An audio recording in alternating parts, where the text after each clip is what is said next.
everyone. Hello. Hello, hello, hello. Good evening everybody. Very good evening. जल्दी से confirm करिए आप लोगों तक मेरा ऑडियो और वीडियो पहुंच पा रहा है. Can we do this without attending previous classes? Rishu Raj, नहीं, बिल्कुल भी नहीं. जी बिल्कुल भी नहीं कर सकते आप. आपको प्रीवियस क्लासेस जो हैं देखनी पड़ेंगी. गुड इवनिंग, नमस्कार, स्वागत, सत्कार, बहुत बहुत स्वागत है. जिनका भी वीकली टेस्ट नहीं दे पा रहे हैं, क्या टेस्ट को एक्सपायरी या कुछ ऐसा होता है? नहीं बेटा, एक्सपायरी कुछ नहीं होता है टेस्ट का. आप कभी भी दे सकते हैं. वीकली टेस्ट आप कभी भी दे सकते हैं, बाद में भी अवेलेबल रहेंगे.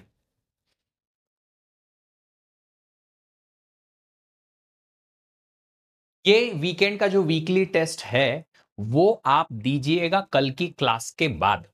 हम थोड़ा स्लो चल रहे हैं just because you guys are having lot of questions and because of that I had to push the end date also. End date जो 14th ऑफ जून तक ये कोर्स फिनिश होना चाहिए था, उसको और 2 से 3 दिन एक्सटेंड किया जाएगा because I want your experience to be the perfect one. मैं जल्दी नहीं करना चाहता और ना ही कोई टॉपिक या कोई चीज छोड़ना चाहता हूं. सैटरडे भी क्लास ले रहा हूं, लास्ट भी ली, अगली बार भी शायद लूंगा. तो फिर भी 2 से 3 दिन क्लास को एक्सटेंड करना पड़ेगा क्योंकि जो मेरा एक्सपेक्टेशन था उससे हम स्लो जा रहे हैं. There is no any harm और इशू इन दैट केस.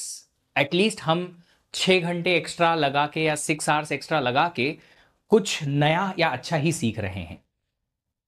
ठीक है, चलिए.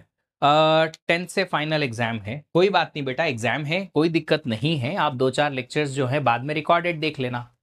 आफ्टर रिवाइजिंग सिंक्रोनाइजेशन अंडरस्टैंडिंग हुई है. देखो मैं एक चीज और बताता हूं. सिंक्रोनाइजेशन एक ऐसा टॉपिक है जिसको आप जितनी बार रिवाइज करोगे उतना निखर के आएगा. जितना आप रिवाइज करोगे उतना ज्यादा क्लैरिटी आएगी, क्योंकि इसमें ना हर एक चीज दूसरी से इंटरलिंक्ड है और कहीं ना कहीं वो कंफ्यूज कर देती है. तो जितना आप याद रखेंगे, जितना ज्यादा रिवाइज करेंगे, क्लैरिटी बढ़ती जाएगी. That's it. ठीक है. अभी पीवाईक्यूज जो है आप तब सॉल्व करेंगे सिंक्रोनाइजेशन के जब डेडलॉक पूरा चैप्टर फिनिश हो जाएगा, क्योंकि डेडलॉक और सिंक्रोनाइजेशन इंटरकनेक्टेड हैं और काफी सारे सिंक्रोनाइजेशन के क्वेश्चन में डेडलॉक चीज यूज होती है. तो आप पहले डेडलॉक पूरा चैप्टर फिनिश कर लो, उसके बाद सिंक्रोनाइजेशन और डेडलॉक के पीवाईक्यूज जो हैं वो आप क्या करेंगे, वो यूज करना, सॉल्व करना शुरू करेंगे. ठीक है. कांट गिव टेस्ट टुडे, नहीं बेटा आज नहीं, कल दीजिएगा. टेस्ट आप कल देंगे, आपको ज्यादा समझ में आएगा. स्ट्रीट सही चल रही है सर, सारे कंसेप्ट क्लियर होते जा रहे हैं. वही चाहिए कि कंसेप्ट आपके क्लियर होते जाएं, चाहे 1-2 दिन एक्स्ट्रा लग जाए चलेगा, है ना. चलिए. प्रोड्यूसर कंज्यूमर समझ नहीं आ रहा. अच्छा सौरव कुमार जी, पहले मुझे ये बताओ कि समझ क्या नहीं आया. पूरा ही टॉपिक समझ नहीं आया तो वापस से लेक्चर देखो. अगर लेक्चर देखने के बाद भी टॉपिक ही समझ में नहीं आया तो इसका मतलब है कि कहीं ना कहीं या तो मैंने बहुत ही गंदा पढ़ाया या कहीं ना कहीं आप उस लॉजिक को समझ ही नहीं पा रहे. तो कोई एक चीज जो है, कोई एक स्पेसिफिक बताओ कि कहां दिक्कत है. सिलेबस में बैंकर्स एल्गोरिदम है क्या? आएगी बेटा, आगे आएगी. एक क्वेश्चन पक्का आएगा. कहां से? सिंक्रोनाइजेशन से. हाँ मोस्टली आता है, मोस्टली आता ही है. पीवाईक्यू कहां से करने? पीवाईक्यू आप लोगों को अलग से एक बुक मिलेगी, वहां से कर लो. अदरवाइज आप ऑनलाइन भी मल्टीपल सोर्सेज होते हैं फ्री वाले, वहां से कर लो. या फिर हमारे पास क्विज फॉर्मेट में भी पीवाईक्यू मिल जाएंगे प्लेटफॉर्म पे, वो मिल जाएंगे. सर एक छोटा सा क्वेश्चन था फोक सिस्टम कॉल का. छोटा सा क्वेश्चन फोक सिस्टम कॉल का अगर था तो सॉल्व कर लो. चलो. अब पता चला कि OS is equally hard as COA. जब आप गेट के क्वेश्चन देखोगे ना तो आपको ओएस में सिंक्रोनाइजेशन के अलावा कहीं भी बहुत ज्यादा चैलेंजिंग क्वेश्चन नहीं दिखेंगे. चैलेंजिंग जो है वो ज्यादा नहीं दिखेंगे. क्रिश मैंने बताया तो था वैसे ही शुरुआत में ही. चलो.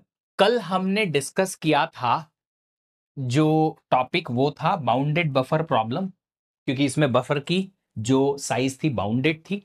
या फिर इसे हम प्रोड्यूसर कंज्यूमर प्रॉब्लम भी कहते हैं.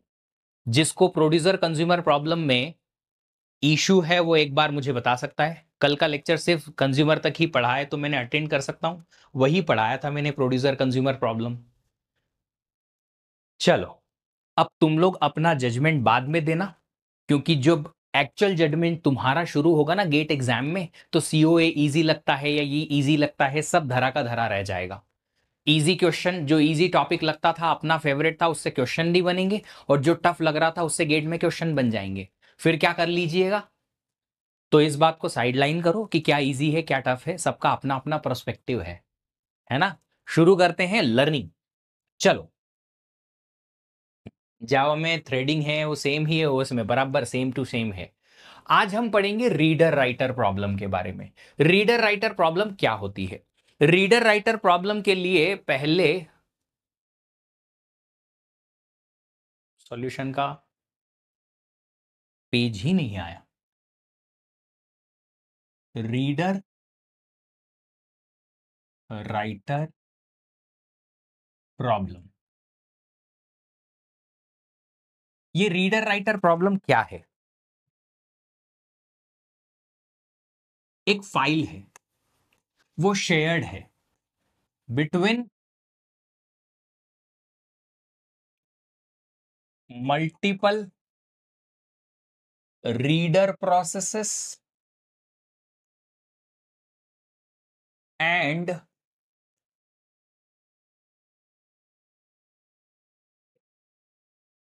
Multiple writer processes. Reader process क्या होती है सर? राइटर प्रोसेस क्या होती है?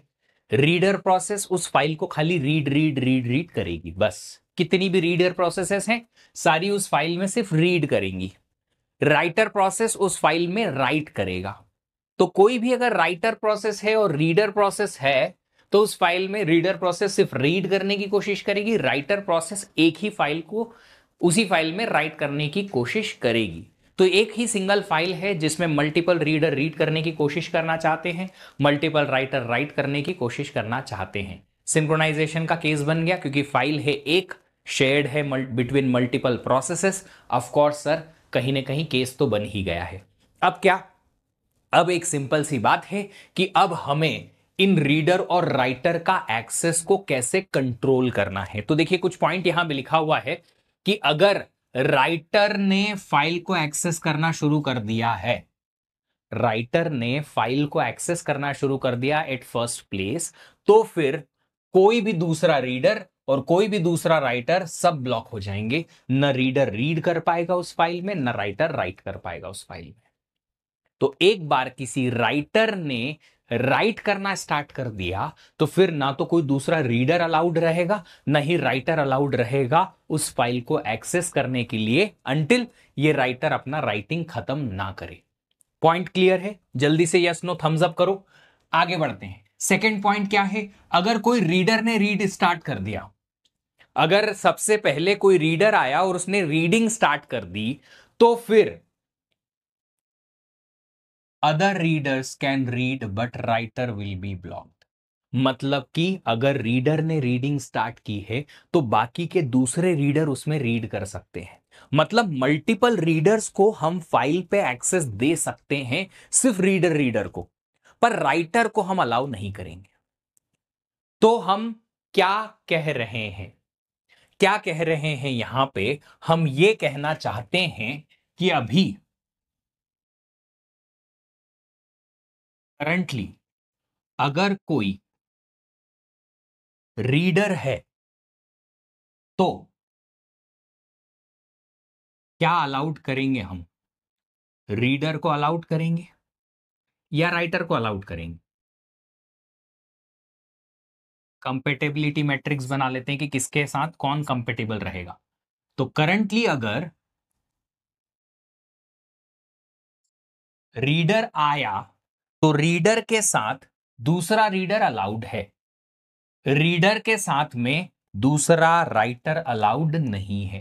कोई भी राइटर अलाउड नहीं है, सिर्फ रीडर के साथ रीडर अलाउड है। मतलब एक फाइल है, एक फाइल को किसी रीडर ने ओपन करके रीड करना शुरू कर दिया, तो वही फाइल दूसरे रीडर प्रोसेस को भी एक्सेस करने को मिल जाएगी तुरंत, कि हां वो उसको रीड कर ले। अगर कोई राइटर प्रोसेस आता है तो उसको ये फाइल ओपन करने को मना कर दी जाएगी कि writer you can not, just because कोई दूसरी रीडर प्रोसेस उसको रीड कर रही है तो राइटर अलाउड नहीं करेंगे। सिमिलरली अगर कोई राइटर प्रोसेस है जो आ चुकी है और उस फाइल को वो राइट करने की कोशिश कर रही है तो राइटर प्रोसेस के साथ दूसरे रीडर को और दूसरे राइटर दोनों को अलाउड नहीं करेंगे। मतलब एट ए टाइम सिर्फ एक राइटर ही राइट कर सकता है उस फाइल में। तो इसका मतलब यही है कि अगर कोई रीडर है उस फाइल पे रीड कर रहा है तो बाकी के मल्टीपल रीडर्स को भी अलाउ कर दिया जा सकता है, no issue, multiple reading allowed है। पर रीडिंग के साथ राइटिंग अलाउड नहीं है। राइटर अगर राइट कर रहा है तो ना तो कोई दूसरा रीडर उस फाइल को रीड कर पाएगा, ना ही राइटर राइट कर पाएगा जब तक कि इसका काम खत्म नहीं होता है। ये जो मैट्रिक्स मैंने बनाया है और ये जो कंसेप्ट यहां सामने लिखा है, क्या ये बात समझ में आई? अगर ये बात समझ में आएगी तो सॉल्यूशन समझ में आएगा, अदरवाइज नहीं। अगर बेसिक कंसेप्ट ही नहीं समझ आया तो आपको बिल्कुल कुछ समझ नहीं आएगा। फाइल क्या होती है? अरे कोई टेक्स्ट फाइल समझ लो, एक टेक्स्ट फाइल है, माइक्रोसॉफ्ट वर्ड टाइप की एक फाइल है जो आपने सेव कर रखी है डिस्क पे। बहुत सारी प्रोसेसेस हैं जो उसी फाइल को एक्सेस करना चाहती हैं। अब उनमें से अगर कोई प्रोसेस ने एक बार उसको राइट करने के लिए स्टार्ट कर दिया, एडिट प्रोसेस, एडिट रिक्वेस्ट कर दी कि उसमें एडिटिंग करनी है, तो फिर कोई दूसरी प्रोसेस उस पर रीड राइट कुछ नहीं कर सकती। अगर एक प्रोसेस ने सिर्फ और सिर्फ रीड शुरू किया है उस पर, तो वो प्रोसेस ना तो रीड कर पाएगी दूसरी कोई और ना ही राइट कर पाएगी। हो गया, एक और बार रिपीट। रीडर के साथ रीडर अलाउड है, रीडर के साथ राइटर अलाउड नहीं है, राइटर के साथ ना रीडर अलाउड है ना ही राइटर अलाउड है। ठीक है, एक बहुत अच्छा एग्जाम्पल मेरे दिमाग में आया है जो मैं बहुत स्पेशली बनाया था जब मैं अपने कॉलेज में पढ़ता था। मास्टर्स में था मैं आईआईसी बैंगलोर में। तब हमारे हॉस्टल में फर्स्ट और सेकंड फ्लोर मिला के एक ही टीवी हुआ करता था, सीआरटी टाइप का। सीआरटी समझते थे ना, वो बड़ा वाला टीवी। बड़ा मतलब कि वो पीछे से भी लंबा वाला टीवी, फ्लैट टीवी नहीं, है ना। और उसका डिस्प्ले भी ओके ओके ही था, पर ठीक है, चल जाता था। अब बच्चे जो है वहां पे दूसरे जो पढ़ाई करते थे इस चक्कर में ना, स्पोर्ट्स जो फॉलो करते थे, मिडनाइट फुटबॉल्स एक्सेट्रा देखते थे, वो लोग या तो म्यूट पे देखते थे या फिर कभी कभी कोई एक ही पर्सन होता था तो वो हेडफोन लगा लेता था उस टीवी में, कनेक्ट कर लेता था, ताकि क्या हो जाए, जो दूसरे लोग हैं उन्हें डिस्टर्ब ना हो। मान लो कोई अगर टीवी देख रहा है और टीवी देखते वक्त बैठ गया सामने टीवी के और स्पीकर पे बात हो रही है, स्पीकर पे टीवी चल रहा है, तो अगर स्पीकर पे टीवी चल रहा है, मैं देख रहा हूं, मेरे साथ और कोई भी अलाउड रहेगा? हाँ, देख सकता है, यस, सुन सकता है, ऑफ कोर्स सुन सकता है, क्यों नहीं सुन सकता, डेफिनेटली सुनेगा। स्पीकर की आवाज तो सब तक ही जाएगी। स्पीकर पे टीवी देखना इज रीडिंग। तो क्या मुझे सुनाई दी? हाँ। मेरे साथ में क्या दूसरे लोग टीवी देख सकते हैं? जी हाँ, देख सकते हैं आराम से, यस। अब बात ये आती है कि अगर मान लो, ठीक है, कोई रात में कोई लेट नाइट फुटबॉल गेम चल रहा है, कोई एक बंदा आया जिसको फुटबॉल गेम देखना है और उसने हेडफोन लगाया और टीवी देखना चालू कर दी। अब वो अगर हेडफोन से टीवी देख रहा है, उसको ही आवाज आ रही है। अब कोई दूसरा पर्सन हेडफोन से वही आवाज सुन सकता है? नहीं। क्यों? एक ही हेडफोन अलाउड है एट ए टाइम पे। देख सकता है? नहीं देख सकता है। हेडफोन इसी के कान में है, जब तक ये खत्म नहीं करेगा तब तक कोई दूसरा कमेंट्री तो नहीं सुन सकता। ठीक है, तो यही अकेला अलाउड है। अच्छा, कोई दूसरा स्पीकर पे वॉल्यूम सुन सकता है? नहीं। तो कोई वॉल्यूम नहीं आएगी, ना ही स्पीकर पे मतलब रीडर को, और ना ही कोई दूसरा हेडफोन पे उसको आवाज को सुन पाएगा, बिल्कुल भी नहीं, मतलब राइटर भी नहीं। तो हेडफोन पे सुनना is something like writer process here, and speaker पे सुनना is reader process here. Example समझ में आया है ना? तो रीडर क्या है? एक पर्टिकुलर प्रोसेस है जो किसी फाइल को सिर्फ रीड करना चाहती है।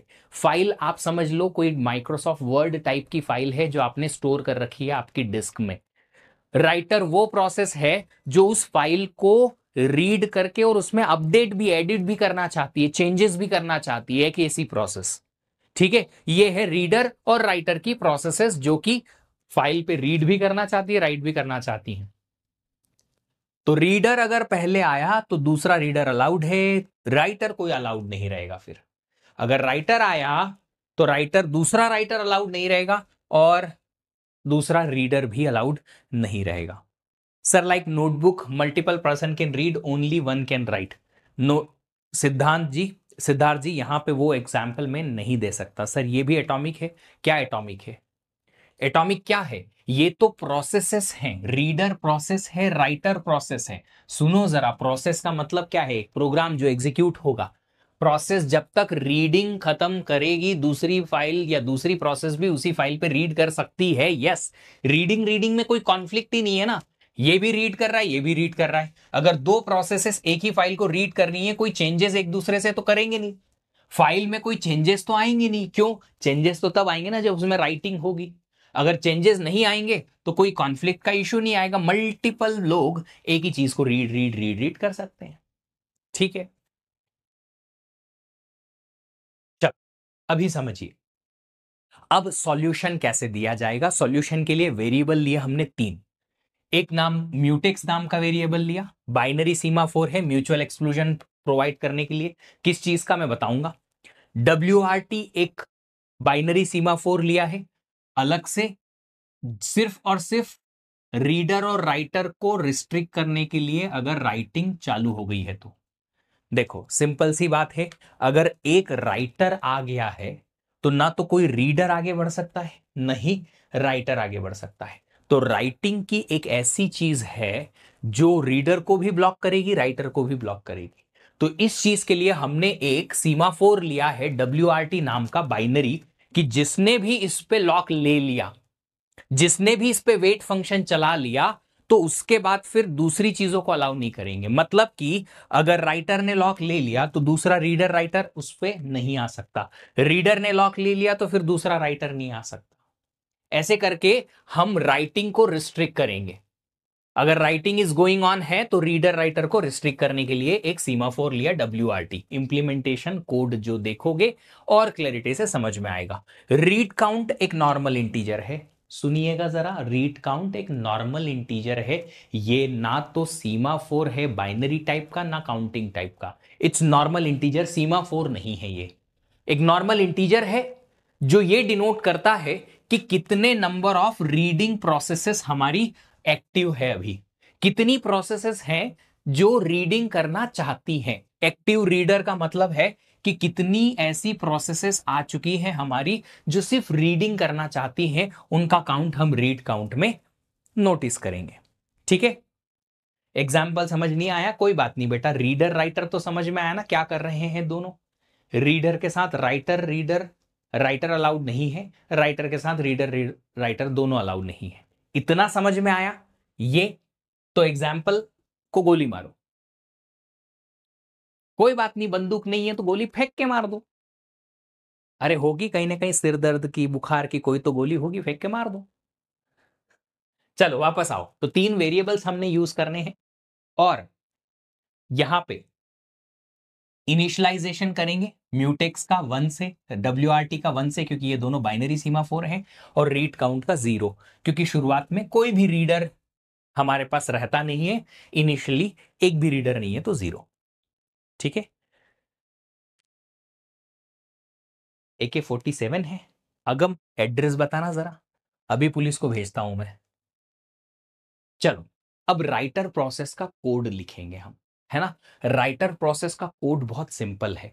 राइटर प्रोसेस अगर राइट करना चाहता है तो इस WRT पे चलाएगा वेट। अगर इस WRT पे वेट चल गया, मतलब WRT 1 था, तो वेट चला के 0 हो जाएगा। WRT वेरिएबल पे या सीमाफोर पे वेट चल गया तो इसका मतलब कोई रीडर या कोई राइटर अभी था ही नहीं, राइटर आगे बढ़ सकता है और राइटर WRT को 0 करके अंदर चले जाएगा। जैसे ही इसने WRT को 0 किया, उसके बाद ना तो कोई राइटर आगे बढ़ पाएगा ना रीडर। बस इतना सिंपल सा कोड है इसका। तो राइटर प्रोसेस का कोड जो है वो सिर्फ इतना है कि ये सबसे पहले वेट फंक्शन चलाएगा WRT नाम के बाइनरी सीमाफोर पे। अगर ये चल गया तो ये राइटिंग करेगा,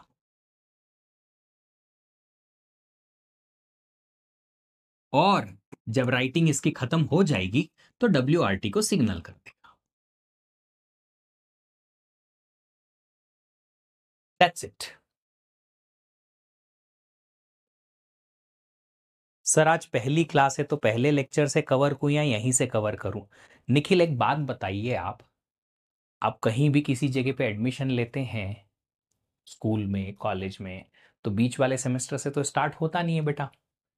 सेम चीज है, जब तक आप शुरुआत की बात नहीं पढ़ेंगे समझ में कैसे आएगा बाबू? जब समझ नहीं आएगा तो इंटरेस्ट खत्म हो जाएगा। अब इंटरेस्ट अगर खत्म होगा तो या तो आप प्रिपरेशन छोड़ दोगे, या तो कोर्स छोड़ दोगे, या मुझे गाली दोगे। तो बेटर है शुरुआत से शुरू कर लेते हैं, एक बार शायद समझ में आ जाए, है ना? चलो, बीच में नहीं समझ में आएगा बेटा, कुछ भी नहीं आएगा। ये जो शुरुआत से आ रहे हैं इनको ही आधी चीजें समझ नहीं आ रही है ना? तो WRT पे हमने वेट लगा के क्या किया? राइटिंग को रिस्ट्रिक्ट किया कि अगर कोई पहला राइटर आता है तो राइटर पहली बार में WRT पे वेट चलाएगा। अब शुरुआत में WRT क्या है बॉस? शुरुआत में WRT बाइनरी सीमाफोर की वैल्यू है 1। अगर पहला राइटर आया तो इसने वेट WRT चलाया, WRT 0 हो गया, उसके बाद राइटिंग में चले गया। अगर अब दूसरा राइटर आता है तो दूसरा राइटर भी यही सेम कोड चलाएगा। दूसरा राइटर प्रोसेस राइटिंग करने के पहले वेट WRT चलाएगा। पर क्या WRT पे अब वेट फंक्शन सक्सेसफुली चल सकता है जब WRT की वैल्यू 0 है? क्या सेकेंड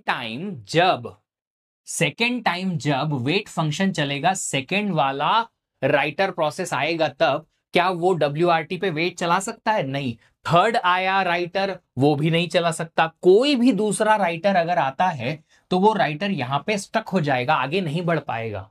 क्यों नहीं? क्योंकि WRT पे वेट फंक्शन नहीं चल पाएगा। वेट WRT पे चलाने जाओगे, 0 है WRT, कैसे चलेगा? नहीं चल पाएगा।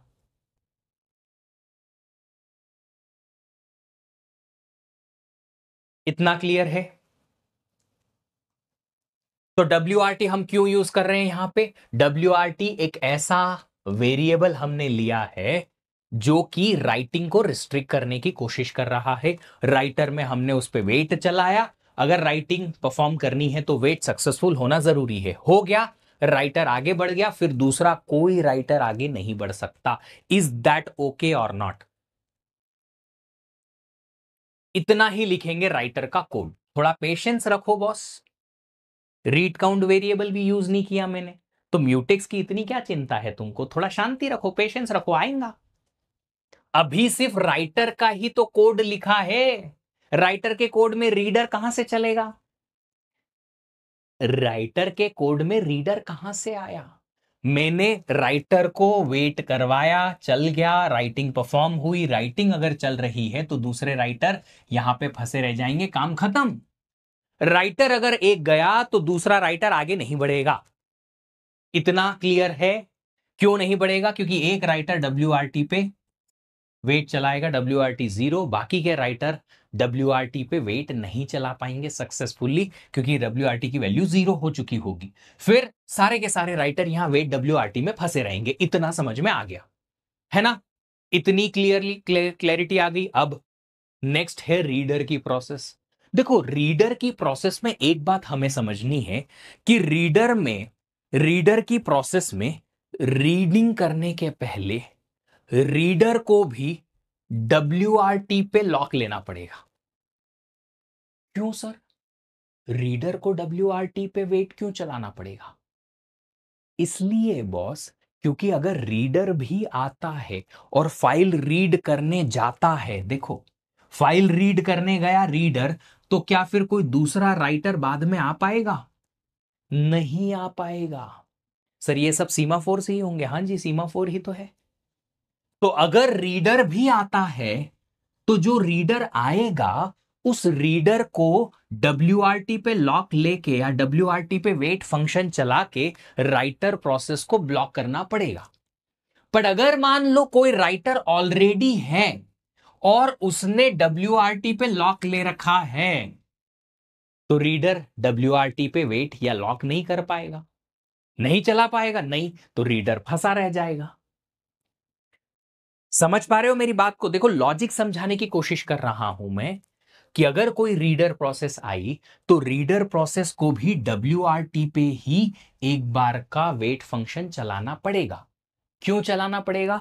क्योंकि जब रीडर आएगा तो बाकी के राइटर को ब्लॉक करना पड़ेगा ना, बाकी के राइटर को रोकना पड़ेगा, ओ राइटर बाहर, हम रीडिंग कर रहे हैं, यहां मत आइयो, हम आने नहीं देंगे। पर कैसे? इसके लिए रीडर भी क्या करेगा, शुरुआत में जब आएगा तब राइटर को रोकने के लिए इस WRT पे वेट फंक्शन चलाने की कोशिश करेगा।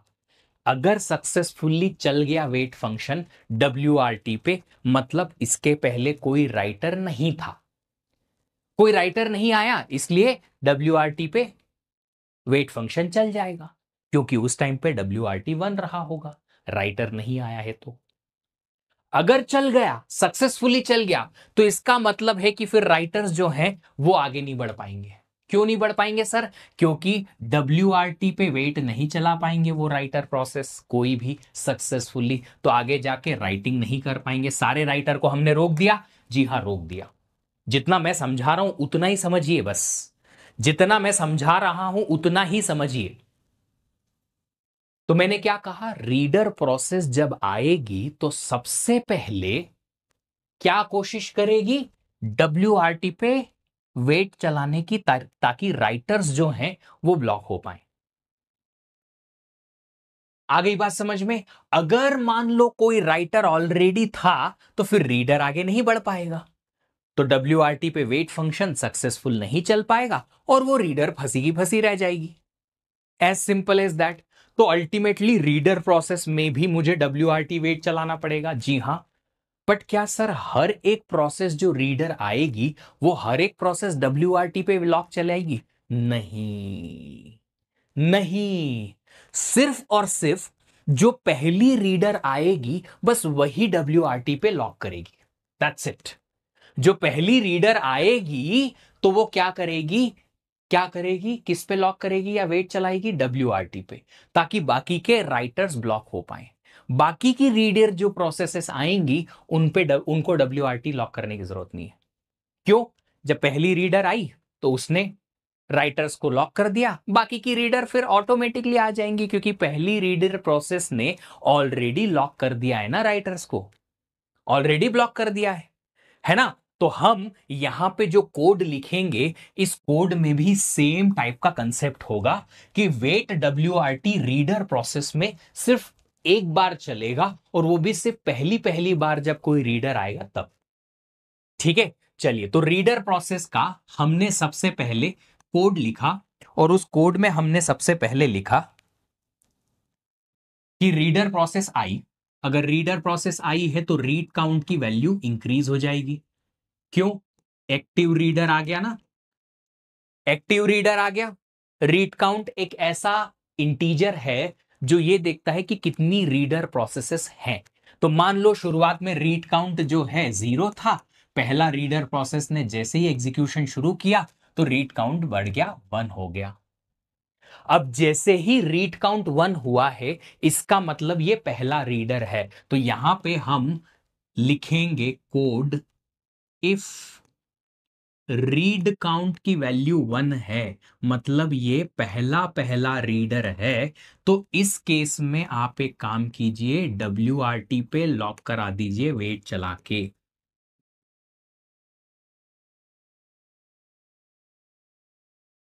तो रीडर प्रोसेस क्या करेगी, रीड काउंट प्लस प्लस करेगी, और रीड काउंट को चेक करेगी कि क्या पहली प्रोसेस है ये, हाँ जी, रीड काउंट प्लस प्लस होके ये पहली प्रोसेस है, रीड काउंट की वैल्यू 1 है, तो ये प्रोसेस जो है वेट WRT चला लेगी।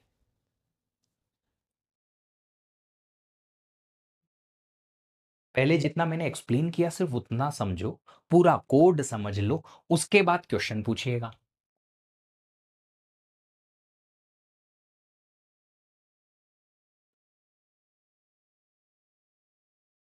क्या इतनी बात समझ में आई? क्या इतनी बात समझ में आई? अंकुश ये कोई खाली फाइल नहीं है कि पहले उसमें लिखेंगे फिर रीड करेंगे। ये फाइल है ऑलरेडी, उसमें बहुत कुछ कंटेंट है। तो जो प्रोसेस पहले आएगी, जिसने WRT पे पहले लॉक लिया या वेट चलाया, वो आगे बढ़ गई। रीडर आई तो रीडर, राइटर आई तो राइटर, काम खत्म। मुझे उसमें कोई प्रायोरिटी वाली बात नहीं है। ठीक है। अब ऐसा है कि रीड काउंट जब पहली बार 1 होगा, मतलब जब पहली प्रोसेस रीडर वाली आई होगी, तो रीड काउंट 1 करेगी और उसी प्रोसेस के लिए हम वेट WRT चलाएंगे। That's it. इतनी बात समझ में आई? हाँ जी। अब बताओ कि क्या एक से ज्यादा रीडर प्रोसेस हो सकती है? क्या एक से ज्यादा रीडर प्रोसेस हो सकती है? ऑफ कोर्स हो सकती है। एक से ज्यादा रीडर प्रोसेस हो सकती है, यस। एक से ज्यादा रीडर प्रोसेस इस शेयर्ड वेरिएबल रीड काउंट को एक्सेस करेगी। एक से ज्यादा रीडर प्रोसेस ये रीड काउंट वेरिएबल को एक्सेस करने की कोशिश करेगी। हां, देखो, अगर वेरिएबल सीमाफोर टाइप का है तो उसमें चेंजेस वेट के थ्रू या सिग्नल के थ्रू होते हैं, और वो भी एटॉमिक होते हैं। तो उसमें चिंता करने की जरूरत नहीं हमें कि उन वेरिएबल को हम प्रोटेक्ट करें या उन पे म्यूचुअल एक्सक्लूजन लगाएं एटसेट्रा, कोई टेंशन नहीं। क्योंकि वो एटॉमिकली या तो प्लस प्लस होंगे या माइनस माइनस होंगे, और पूरा काम होगा, बीच में कहीं पे एक्सेस रुकेगा नहीं। बट अगर कोई नॉर्मल वेरिएबल है तो उसको तो आप बीच में रोक सकते हो। मतलब नॉर्मल वेरिएबल को प्रोटेक्ट कैसे करेंगे? इस रीड काउंट का एक्सेस जो हमने यहां तक इतना किया है ना, इसको प्रोटेक्ट करने के लिए हम ये म्यूटेक्स नाम के वेरिएबल को यूज करेंगे म्यूचुअल एक्सक्लूजन लगाने के लिए। तो ये जो हमने रीडर प्रोसेस में इतना काम किया है, इसको हम वेट और सिग्नल म्यूटेक्स के बीच में लिखेंगे, ताकि सिर्फ और सिर्फ कोई एक रीडर प्रोसेस ही इस रीड काउंट को प्लस प्लस करके चेक करके और ये सब काम कर पाए। तो इतना पूरा कोड मैंने वेट और सिग्नल म्यूटेक्स के बीच में लिखा, ताकि रीड काउंट जो है वो प्रोटेक्टेड रहे। नॉर्मल वेरिएबल है रीड काउंट, इंटीजर टाइप का। अब ये शेयर्ड है सारे रीडर्स के बीच में, तो उसकी वजह से मुझे इसको म्यूचुअल एक्सक्लूजन प्रोवाइड करने के लिए म्यूटेक्स को के बीच में लिखना पड़ा। हो गया। चलिए, अब इतना मुझे समझ में आया कि अगर पहली प्रोसेस आती है रीड काउंट प्लस प्लस करेगी, रीड काउंट अगर 1 है तो पहली प्रोसेस वेट WRT करेगी। हो गया। जब ये पूरा कोड चल जाएगा तब रीडर रीड करना चालू कर देगा। लिखा था परफॉर्म्स राइटिंग, यहां भी लिख देता हूं सेम चीज। रीडर क्या करेगा? परफॉर्म करेगा राइटिंग। अब मान लो रीडर प्रोसेस बाहर जाना चाहती है रीडिंग खत्म करके। तो रीडर प्रोसेस अगर बाहर जाना चाहती है तो एक्टिव प्रोसेस रीडर की कम होगी। अगर ये वाला रीडर जाएगा बाहर तो रीडर का रीड काउंट कम हो जाएगा, एक प्रोसेस कम हो गई, है ना? तो सबसे पहले हम क्या करेंगे, यहां पे लिखेंगे read count minus minus. Read count minus minus क्यों लिखा सर? यार रीडर बाहर जा रही है, एक्टिव रीडर प्रोसेस कम हो जाएगी। एक प्रोसेस अगर बाहर जाएगी रीडर, तो रीडर का काउंट कम होगा ना, एक तो कर दिया कम। पर सर जी, अगर ये रीडर प्रोसेस आखिरी वाली प्रोसेस रही कि ये रीडर एक एक करके सारे चले गए, जितने भी एक्टिव रीडर थे, एक से ज्यादा रीडर हो सकते थे जो रीड कर रहे थे, जी हां, और सब एक एक करके बाहर चले गए, तो सबसे आखिरी वाला जो रीडर आएगा वो क्या करेगा?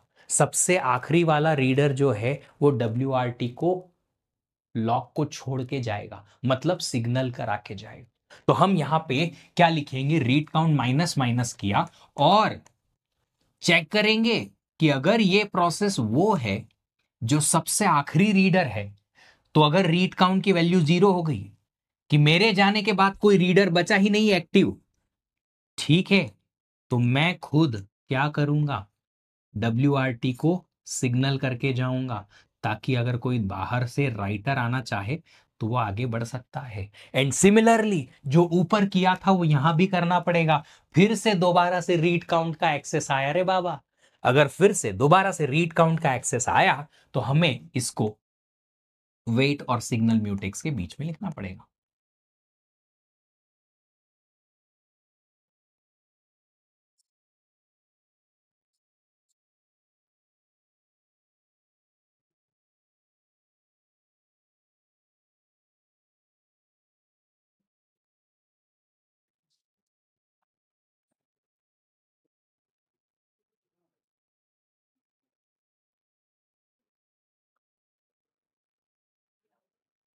अब देखो, मैं आपको दोबारा से ये लॉजिक नहीं समझाऊंगा कि ये वेट और सिग्नल यहां क्यों लिखे हैं। आपको समझ आना चाहिए अब कि रीड काउंट एक ऐसा वेरिएबल है जो शेयर्ड है बिटवीन मल्टीपल रीडर्स। तो इसको कोई एक ही reader at a time read कर पाए, एक्सेस कर पाए, प्लस प्लस और इक्वल टू का कंडीशन चेक कर पाए, माइनस माइनस इक्वल टू का कंडीशन एट ए टाइम कोई एक ही रीडर एक्सेस कर पाए। इसलिए हमने क्या किया, इसको वेट और सिग्नल के बीच में रखा म्यूटेक्स के, ताकि म्यूचुअली एक्सक्लूसिवली सिर्फ एक ही रीडर इतना या इतना कोड एक्सेस करे एट ए टाइम। ये तो समझ में आ गई बात। मुझे लगता है इतना तो समझ में आया है। बाकी का कोड मैं चला के बताऊंगा तो आपको ऑटोमेटिकली समझ में आएगा, ड्राई रन के बिना दिमाग में नहीं घुसेगा। क्योंकि आप पहले से अरे समझ में ही नहीं आया सर, एक ही बार में ए समझ में नहीं आया, कोशिश तो करेंगे ही नहीं समझने की। एक बहुत इंपॉर्टेंट चीज है, अगर मैंने पहले नहीं बताई है तो मैं बताता हूं आप लोगों को, कि जब आप आईआईएससी, आईआईटी या किसी बड़े इंस्टीट्यूट में एमटेक करने जाओगे ना, तो वहां पे आप लोगों को जब क्लास में लेक्चर डिलीवर होगा ना, तो लेक्चर में आपको बताया जाएगा देखो ऐसा है, ये रिसर्च होता है, इसकी वजह से ये ऐसा आउटपुट आएगा, यहां स्टेप ऐसी है, और यहां से अब इसको सॉल्व करोगे तो ये आ जाएगा डायरेक्टली। अब इसके बीच में आपको कम से कम 50 स्टेप होंगे। उन 50 स्टेप में आपको दसों ऐसे अलग अलग कंसेप्ट होंगे जो आपको लगाने पड़ेंगे। ये आप खुद से एक्सप्लोर करोगे, क्लास में नहीं बताएंगे। और मजाल है आपकी कि वहां उन टीचर से आपने पूछ लिया, सर ये कैसे आया, एक बार एक्सप्लेन कर दो। सीधा घर छोड़ के आएंगे आपको, बराबरी से कैब बुक करा के और आराम से आपके साइड में बैठ के कि चल बेटा घर छोड़ के आएंगे आपको, आ जाओ आ जाओ आ जाओ, घर घर चलेंगे, चलो बेटा मुन्ना घर चलेंगे, लिटरली। तो आप वहां पूछ भी नहीं पाओगे कि ये कैसे आया। अब इसको लाने के लिए और समझने के लिए आप क्या करोगे, बुक्स पढ़ोगे, रिसर्च पेपर पढ़ोगे। कितना टाइम लगेगा, 2 से 3 घंटे का, सिर्फ एक छोटा सा प्रूफ समझने के लिए, सेल्फ स्टडी में। और ये कौन करके देगा, खुद से करना पड़ेगा, क्योंकि वहां हाथ में कोई नहीं लाके देगा।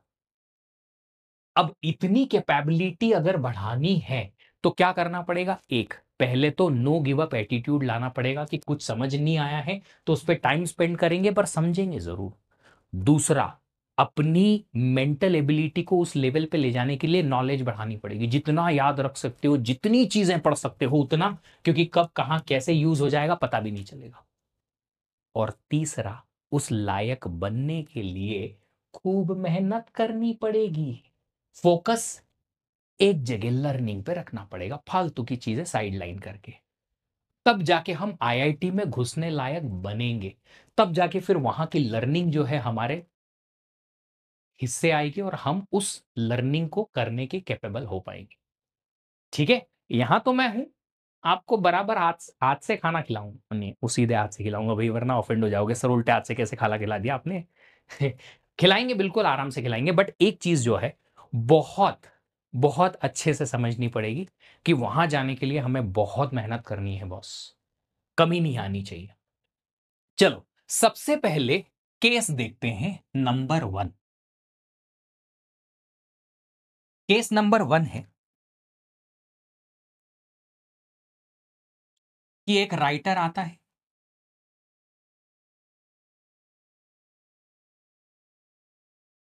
उसके बाद एक रीडर आता है,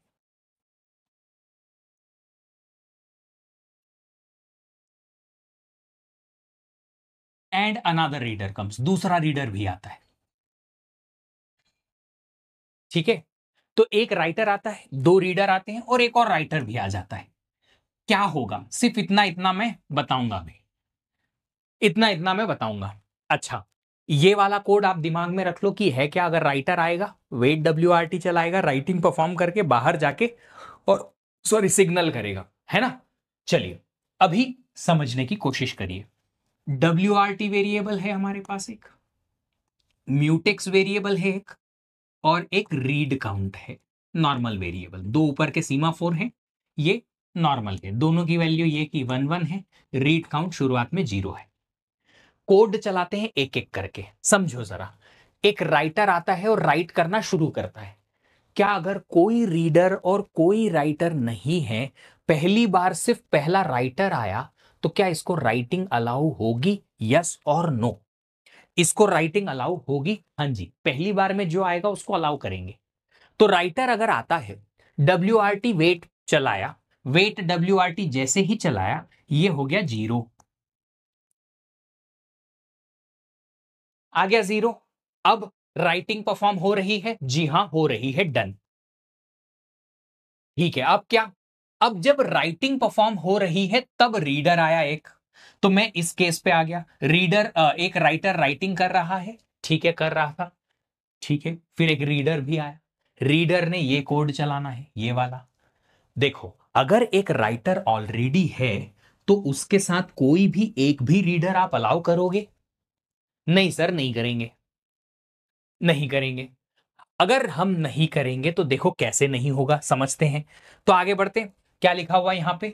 यहां लिखा हुआ है कि रीडर आता है, रीडर ये कोड चलाएगा, पहले वेट म्यूटेक्स किया, म्यूटेक्स आ गया 0, रीड काउंट किया प्लस प्लस, पहला रीडर है तो प्लस प्लस 1 काउंट हो गया, ठीक है। फिर read count equals to 1, yes sir read count equals to 1 है, ट्रू, यस ट्रू। अगर ये कंडीशन ट्रू है तो ये वेट WRT चलाएगा। क्या वेट WRT सक्सेसफुल होगा? वेट WRT सक्सेसफुल होगा।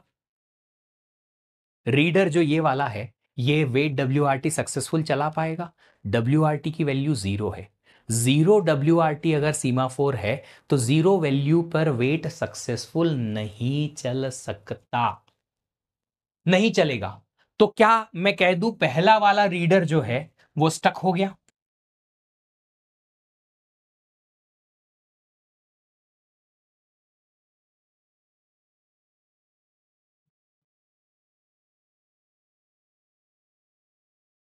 ऐसा लिखना चाहिए,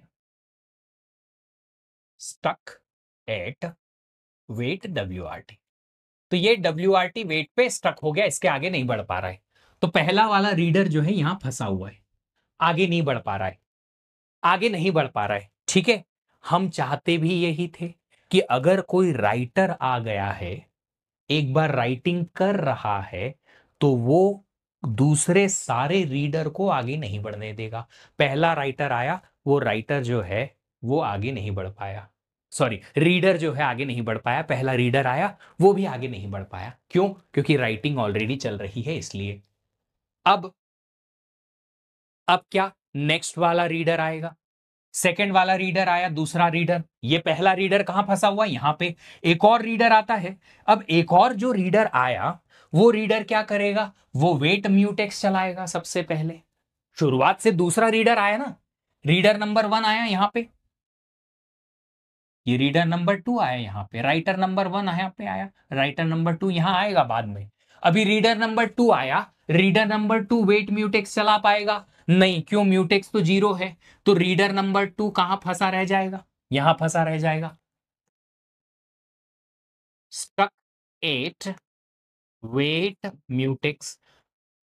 अब आप इमेजिन कर सकते हो कि जितने भी रीडर अब बाद में आएंगे, कोई भी आएगा, वो सारे के सारे रीडर यहां पे फंसे हुए रहेंगे। क्यों फंसे हैं पता है? क्योंकि म्यूटेक्स पे पहला वाला रीडर जो है वो वेट चला के और यहां फंसा हुआ है, इसलिए। तो सारे रीडर यहां अटक गए, मतलब कि हमारा कोड अभी तक तो बढ़िया चल रहा है कि अगर एक राइटर आया तो एक भी रीडर आगे नहीं बढ़ पाएगा, कोई भी रीडर आगे नहीं बढ़ पाएगा, ठीक है। अब अगर राइटर आता है तो क्या करेगा? अगर राइटर आता है तो वो WRT वेट चलाएगा, ये वाला। अगेन कोई भी राइटर के लिए वेट WRT अभी तक तो नहीं चल पाएगा, क्यों? क्योंकि दूसरा राइटर फंस है ना यहाँ पे, एक ऑलरेडी राइटर राइट कर रहा है, इसने WRT को 0 किया है, तो यहां पे अगर वो राइटिंग कर रहा है तो जब तक वो सिग्नल नहीं करेगा दूसरे राइटर आगे बढ़ ही नहीं पाएंगे। तो यहां पे हम लिखेंगे अगर राइटर आता है तो वो भी स्टक हो जाएगा। कहां पे? वेट WRT में। हो गया स्टक।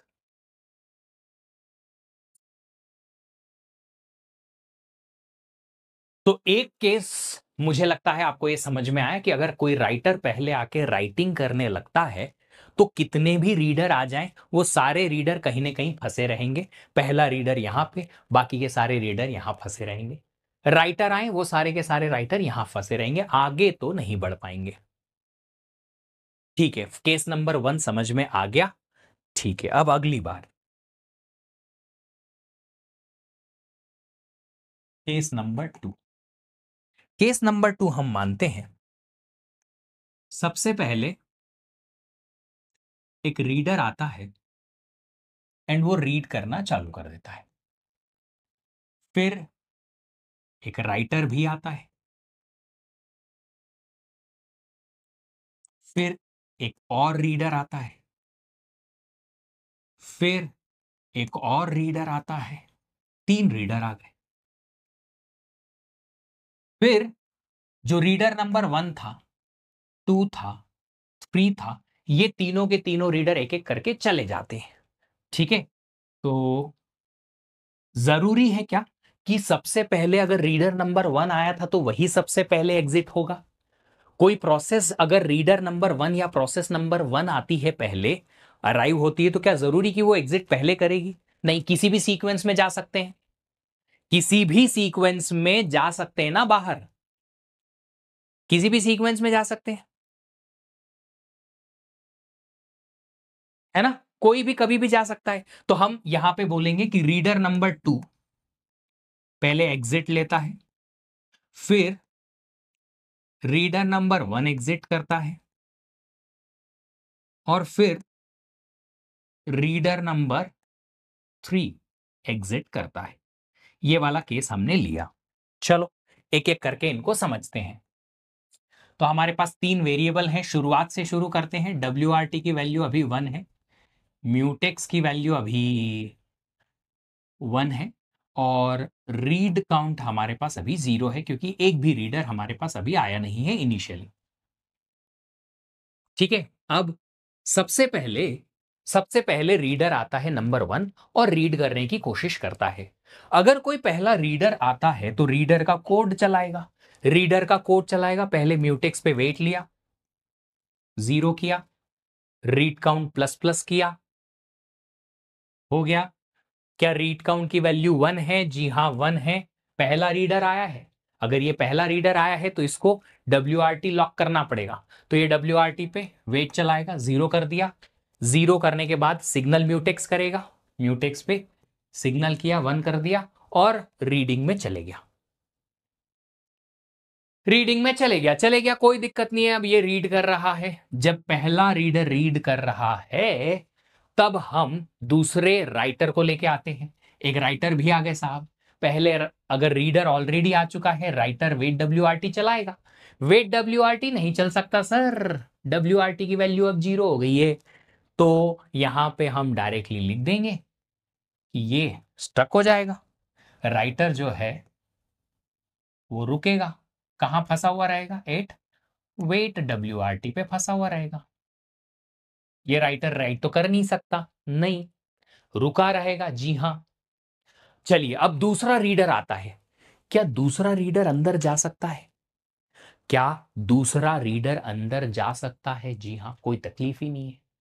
अगर सिर्फ रीडर ही रीड कर रहा है तो अगला, दूसरा, तीसरा, चौथा जितने रीडर आएंगे सबको अलाउ करेंगे। चलो देखते हैं कैसे जाएगा। अब अगर रीडर आया, रीडर ने सबसे पहले वेट म्यूटेक्स चलाया, म्यूटेक्स को किया 0, रीड काउंट प्लस प्लस किया 2, क्योंकि ये सेकंड रीडर है। क्या रीड काउंट 1 है? नहीं।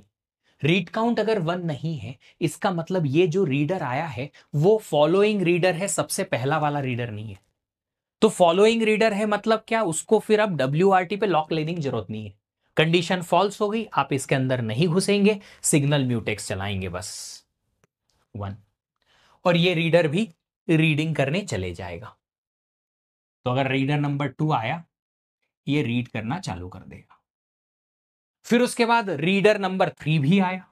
रीडर नंबर 3 आया, वो भी पहले वेट म्यूटेक्स चलाएगा, 0 करेगा, रीड काउंट प्लस प्लस करेगा, 3 कर दिया।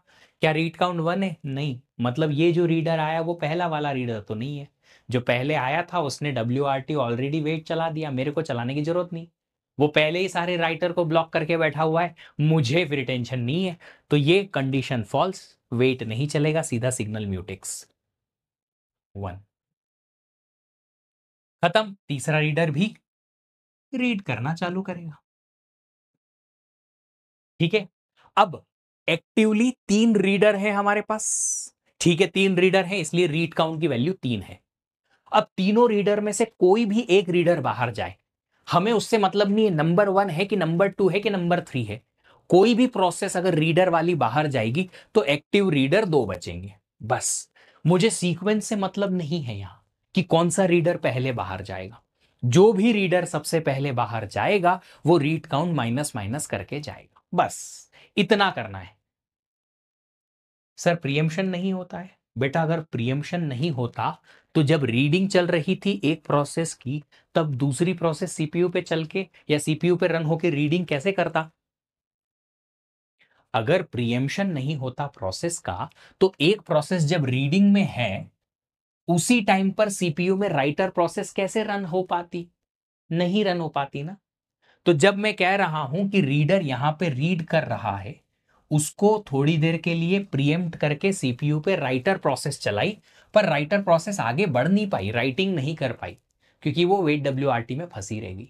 फिर उसको प्रीएम्प्ट करके हमने रीडर नंबर 2 चलाया, उसने इतना चलाया, रीड करने गया, रीडिंग करते करते उस प्रोसेस को भी प्रीएम्प्ट किया गया, तब जाके रीडर नंबर 3 प्रोसेस को सीपीयू मिला और वो चली। रीडर नंबर 3 चली, रीडर नंबर 3 ने भी ये किया, रीड करना चालू कर दिया।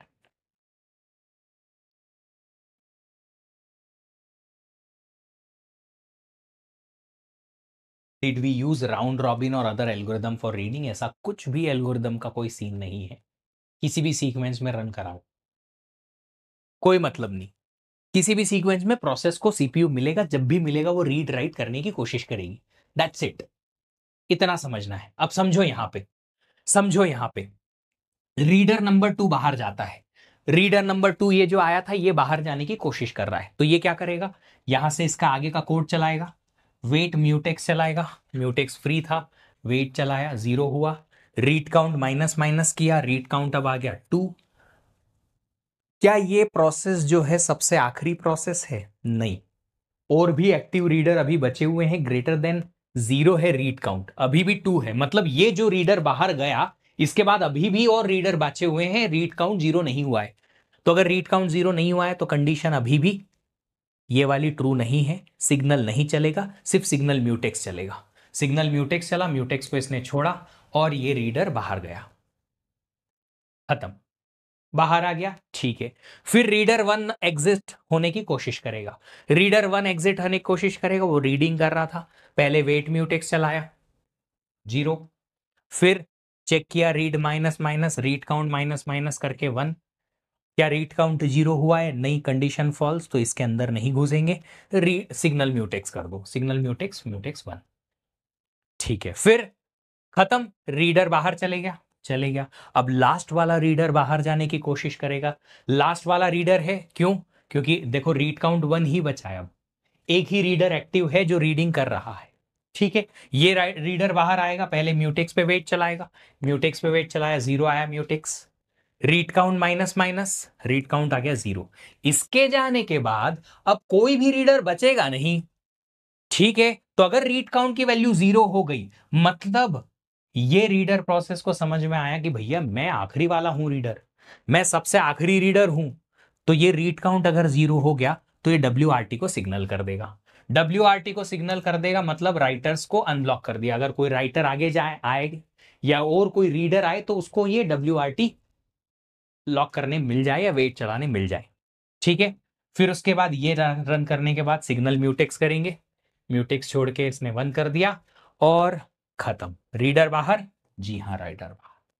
अब अगर राइटर प्रोसेस जो यहां स्टक थी वो अब जाना चाहती है तो वेट WRT उसके लिए फ्री हो जाएगा।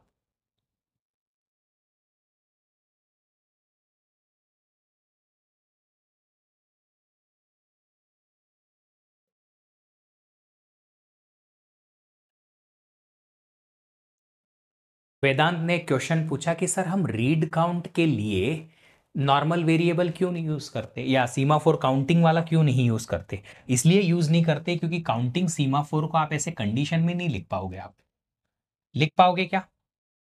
क्या आप काउंटिंग सीमाफोर को डायरेक्टली एक्सेस करके ऐसी कंडीशन लिख सकते हो? नहीं। आप प्लस प्लस माइनस माइनस का ही काम होता तो चलता, कोई प्रॉब्लम नहीं है, वेट सिग्नल चला देते। बट यहां पे हमें रीड काउंट वेरिएबल को कंपेयर करना है, 0 है कि 1 है। वो कंपैरिजन किसी सीमा फोर में तो नहीं हो पाएगा, इसलिए हमने जनरल वेरिएबल लिया। अब किसी ने क्वेश्चन पूछा कि सर आपने यहां पे सिग्नल क्यों कर दिया, वापस से वेट सिग्नल ऐसे क्यों लिखा, ये हटा देते, एक ही वेट और एक ही सिग्नल होता तो क्या होता। उस केस में ना बाबू, अगर एक रीडर यहां रीड कर रहा होता तो वेट म्यूटेक्स चलाने के बाद में सिग्नल नहीं चलता, तो एट ए टाइम सिर्फ एक ही रीडर अलाउ हो पाता, एक से ज्यादा नहीं। क्योंकि अगर दूसरा रीडर आता तो दूसरा रीडर यहीं फंसा रह जाता, उसको म्यूटेक्स पे लॉक नहीं मिलता। म्यूटेक्स पे लॉक लगाने के लिए कि दूसरा रीडर एंटर कर पाए, हमें यहां सिग्नल करना पड़ेगा।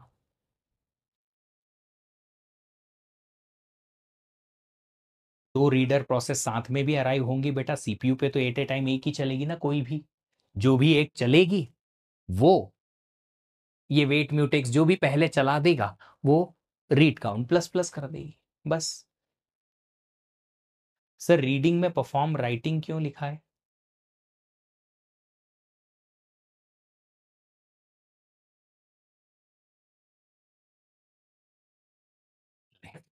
खुश, एक मार्क मिल गया गेट में तुमको गलती निकालने का।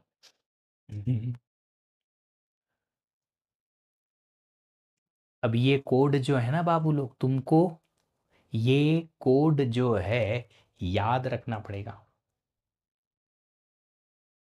सर एक बार म्यूटेक्स बता दीजिए रीडर 3 का। रीडर 3 का म्यूटेक्स, ओ भाई साहब म्यूटेक्स सिर्फ और सिर्फ रीड काउंट को प्रोटेक्ट करने के लिए लगाया गया है। चाहे वो रीडर 1 हो कि 2 हो कि 3 हो, कोई भी रीडर आएगा तो रीडर रीड काउंट को एक्सेस करने के पहले वेट म्यूटेक्स चलाएगा, एक्सेस करने के बाद सिग्नल म्यूटेक्स चलाएगा बस। तो रीडर 3 भी आया यहां पे, तो रीडर 3 जब आया था म्यूटेक्स की वैल्यू 1 थी, जीरो करके वेट चला के जीरो करके रीड काउंट प्लस प्लस किया, इक्वल 1 नहीं था, सिग्नल म्यूटेक्स करके अंदर चले गया बस। एग्जाम में सेम कोड नहीं आएगा, एग्जाम में इस कोड का लॉजिक पूछेंगे कि मान लो अगर ये दो स्टेटमेंट हटा दिए हमने और यहां वेट और यहां सिग्नल लगाया तो क्या होगा। मान लो अगर हमने यहां पे ये नहीं किया होता, अगर हमने यहां पे ये वेट म्यूटेक्स और सिग्नल म्यूटेक्स नहीं लगाए होते तो खाली इस पर्टिकुलर कोड को ही रन किया होता तो क्या होता। और तीसरा क्वेश्चन जो आएगा वो ये आएगा कि 1 2 3 4 स्टेटमेंट, ये 5 और ये 6, ये सिग्नल और वेट वाले जितने भी स्टेटमेंट है उनमें से 3 4 स्टेटमेंट मिसिंग दे दिए। अब बताओ कि यहां क्या क्या आएगा, फिल इन द ब्लैंक करके। तो आपको याद रखना पड़ेगा कि कहां क्या है और क्यों है बस।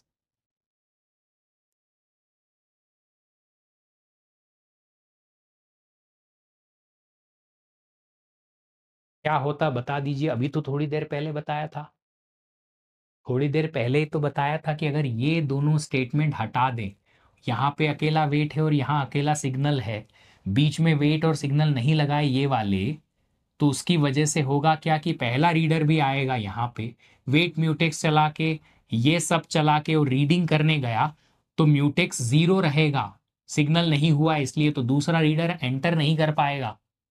ये दो स्टेटमेंट हटा दिए तो एट ए टाइम सिर्फ एक ही रीडर अलाउ हो पाएगा, एक से ज्यादा नहीं। बट हमारा सॉल्यूशन जो है वो ऐसा है कि मल्टीपल रीडर को हमें अलाउ करना है, इसलिए ये सिग्नल करके और अलग से वेट यहां लगाया गया है।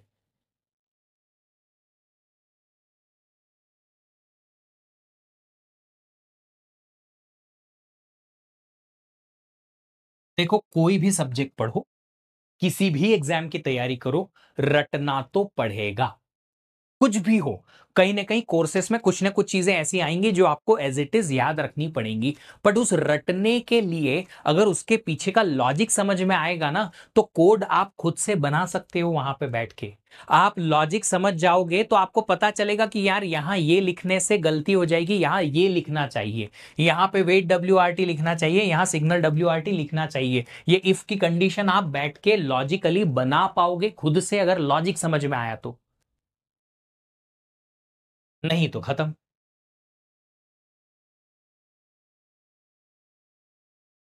एक बार रीड काउंट 1 होने पे वेट WRT का रीजन, क्योंकि अगर पहली बार रीडर आएगा तो वो दूसरे राइटर को आगे ना बढ़ने दे, इसलिए वेट WRT लगाना पड़ेगा।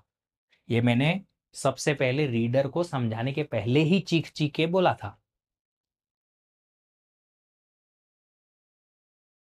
अब एक चीज और जो मैंने आपको अभी तक नहीं बताई, कि अगर आपने ये 4 स्टेटमेंट नहीं लगाए होते, वेट और सिग्नल म्यूटेक्स नहीं लगाया होता, तो रीड काउंट जो है शेयर्ड वेरिएबल होता और एक से ज्यादा रीडर प्रोसेस उसको एक्सेस कर सकती थी साइमल्टेनियसली।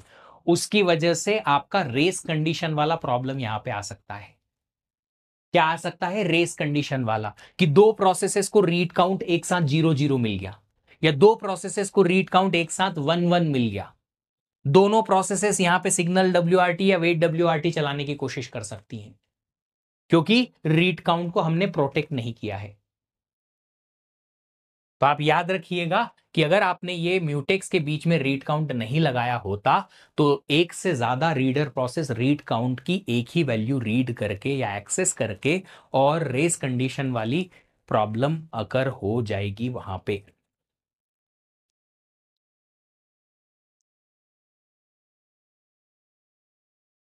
चलो नेक्स्ट प्रॉब्लम पे बात करेंगे। अब बहुत देर हो गई इसमें। Dining philosopher problem.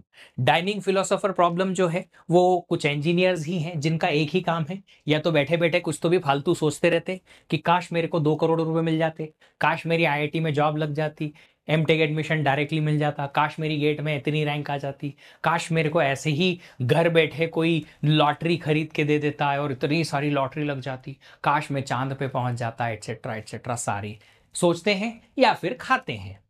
तो ये कुछ डाइनिंग टेबल पे बैठे हुए फिलोसोफर्स हैं जिनका दो ही काम है, या तो खाएंगे या सोचेंगे। अगर वो सोच रहे हैं तो सोचते रहेंगे, खाएंगे तो खाते हैं। ठीक है। अब इसमें प्रॉब्लम क्या है? प्रॉब्लम ये है कि हमारे पास जितने फिलोसोफर्स हैं, मान लो 5 हैं। Philosopher number 0, number 1, number 2, number 3, number 4। तो जितने भी फिलोसोफर्स हैं, हर दो फिलोसोफर के बीच में एक चॉपस्टिक रखी हुई है, ऐसे फोक या चॉपस्टिक जो भी आप समझते हैं। दो के बीच में एक, सबकी अपनी अपनी प्लेट है जिसमें अपना अपना खाना है, फूड है, बट इन दोनों के बीच में ये वाली जो चॉपस्टिक है वो शेयर्ड है। मतलब अगर इसको खाना है तो ये वाली चॉपस्टिक इसके लिए भी लगेगी और इसके लिए भी लगेगी, दोनों में से कोई एक ही यूज कर पाएगा at a time, of course. ठीक है। सिमिलरली ये वाली चॉपस्टिक इन दोनों के बीच में शेयर्ड है, ये वाली इन दोनों के बीच में, ये वाली इन दोनों के बीच में, और ये वाली इन दोनों के बीच में।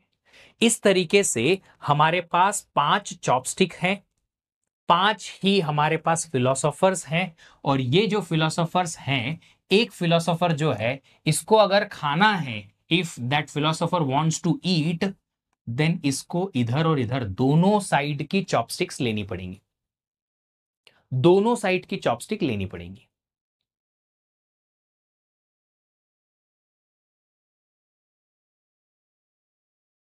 दोनों साइड की चॉपस्टिक इसको लेनी पड़ेगी। ठीक है। इसके लिए ये दोनों चाहिए, इसको ये दोनों चाहिए, इसको ये दोनों चाहिए, और इसको ये दोनों चाहिए।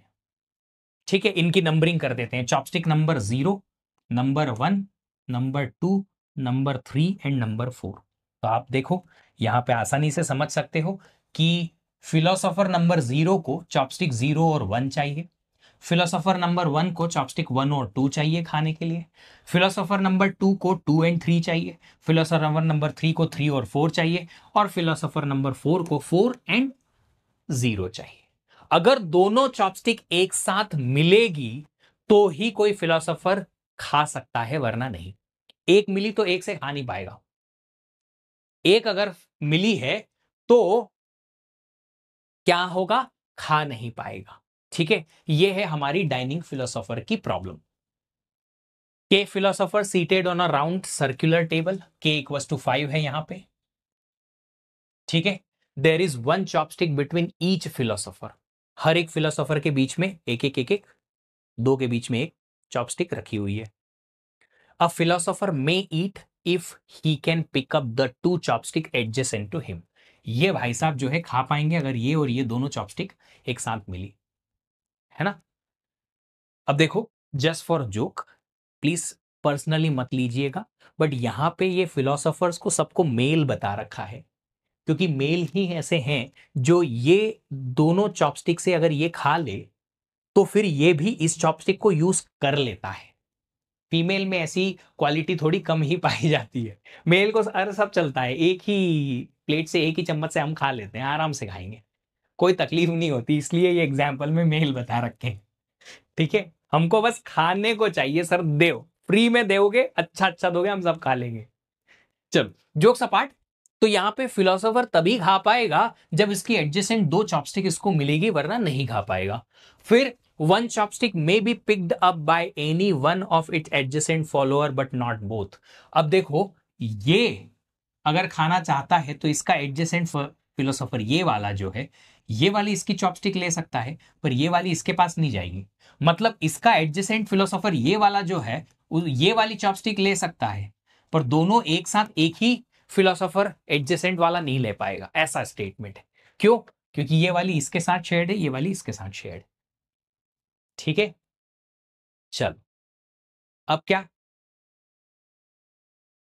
नहीं मुझे लड़कियों से डर नहीं है और ऐसा कुछ प्रॉब्लम भी नहीं है। I am just saying gender neutral है। कुछ लड़के भी ऑफेंड हो जाते हैं, अरे सर ऐसे कैसे बोल दिया, हम तो नहीं खाते हैं सर, छी छी छी छी, बड़ा अनहाइजीनिक केस है। सबकी अपनी अपनी मर्जी, जोक्स अपार्ट। चलो अभी बात करते हैं इसका solution.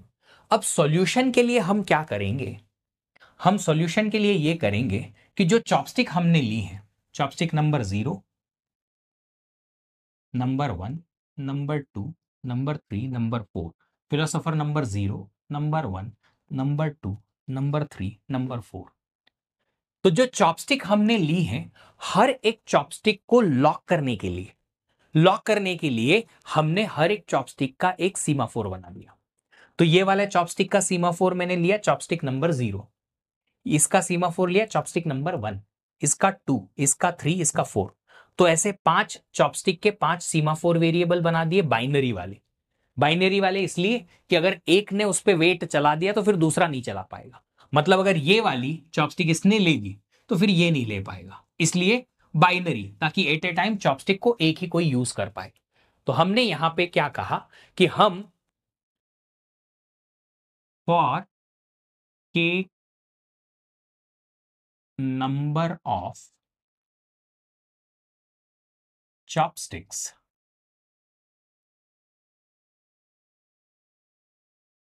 consider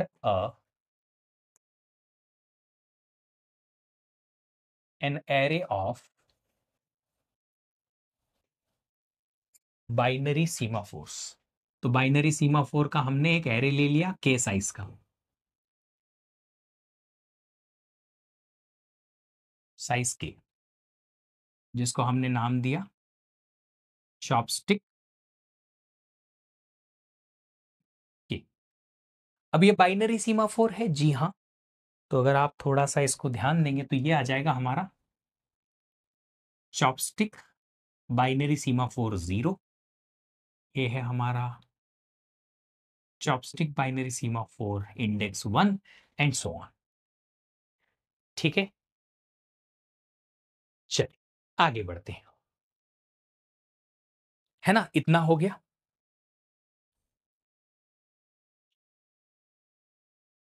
each philosopher runs a process, हर एक फिलोसोफर को हमने एक प्रोसेस माना है क्योंकि फिलोसोफर ही है जिसको खाने के लिए ये चॉपस्टिक पे कंट्रोल चाहिएगा। तो ये जो दो दो चॉपस्टिक इस फिलोसोफर को चाहिएगी जीरो को, तो पी जीरो, इस प्रोसेस को पी जीरो नाम दे दिया। फिलोसोफर वन के लिए प्रोसेस वन, फिलोसोफर टू के लिए प्रोसेस टू, फिलोसोफर थ्री के लिए प्रोसेस थ्री, फोर के लिए प्रोसेस फोर। ऐसे हमने क्या प्रोसेस ले ली? 5 प्रोसेस ले ली। So each philosopher runs a process P0, P1, P2 up to P K-1। अगर की फिलोसोफर्स हैं तो K-1 तक की प्रोसेस हमारी रहेंगी। अब इनका कोड कैसे होगा? देखो, कोई भी प्रोसेस Pi है, I की वैल्यू 0 मानो तो P0, 1 मानो तो P1, 2 मानो तो P2, 3 मानो तो P3, 4 मानो तो P4। तो जो भी प्रोसेस है अपना चॉपस्टिक लेने की कोशिश करेगी तो कौन सा? अगर ये P0 है, I की वैल्यू 0 है, तो चॉपस्टिक नंबर 0 और 1। मतलब अगर I की वैल्यू 0 है तो चॉपस्टिक नंबर I और I+1 लेने की कोशिश करेगा। तो Pi जो है क्या करने की कोशिश करेगा? Pi का कोड लिखेंगे कि Pi प्रोसेस जब चलेगी तो वेट फंक्शन चलाएगी ताकि चॉपस्टिक मिल जाए इसको। कौन सा? एक तो चॉपस्टिक I और वेट चलाएगा चॉपस्टिक I+1। ये बेसिक चीज है, I और I+1 मिल जाएगा I को।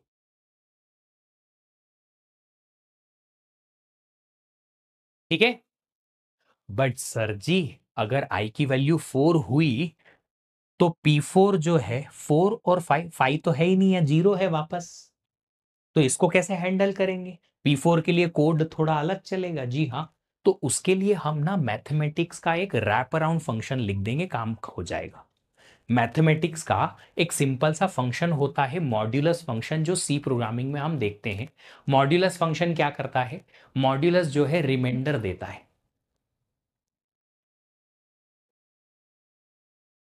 तो आप क्या करेंगे?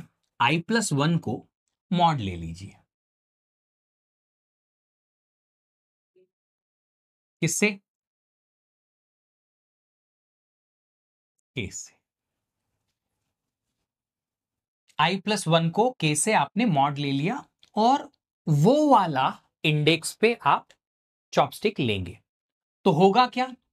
I की वैल्यू अगर 0 है तो ये बनेगा 0+1 मॉड 5, 1 मॉड 5, 1 को 5 से डिवाइड करके रिमाइंडर 1 ही मिलेगा। अगर ये I की वैल्यू 1 है, 1+1, 2 मॉड 5, 2 मॉड 5, 2 मिलेगा। 2+1 मॉड 5, 3 मॉड 5 लेंगे तो 3 मिलेगा। 3+1 मॉड 5, 3+1 4, 4 को अगर 5 से डिवाइड करेंगे तो रिमाइंडर आएगा 4। अब ये रिमाइंडर जो है वो सिंपल सा सी प्रोग्रामिंग का फंक्शन है। ये मॉड्यूलस वाला अगर आपको नहीं पता है तो पूछो, अगर पता है तो ठीक है, आगे बढ़ते हैं। रिमाइंडर निकालता है, 4 को 5 से डिवाइड करो, डिवीजन आएगा 0 में, रिमाइंडर एज इट इज 4 बच जाएगा। फिर आएगा 4, आई की वैल्यू अगर 4 है, 4+1 5, 5 मॉड्यूलस 5, 5 को 5 से डिवाइड करेंगे तो एक बार जाएगा, एक बार जाने पे रिमाइंडर बचेगा 0। तो सर्कुलरली आप इसको ऐसे रैप अराउंड करके लिख सकते हैं।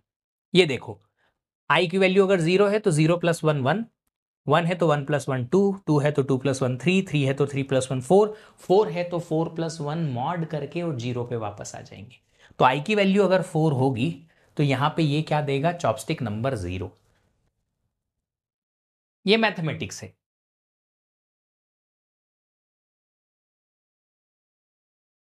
ठीक है, चलिए। अब दो चॉपस्टिक अगर किसी प्रोसेस को मिल गई तो वो प्रोसेस खाना शुरू कर देगी। खाने के बाद क्या करेंगे? यही जो दो चॉपस्टिक पे वेट चलाया था उस पे सिग्नल चला देगी। Signal on the chopstick I and signal on chopstick I+1 modulus k। That's it, ये रहा कोड।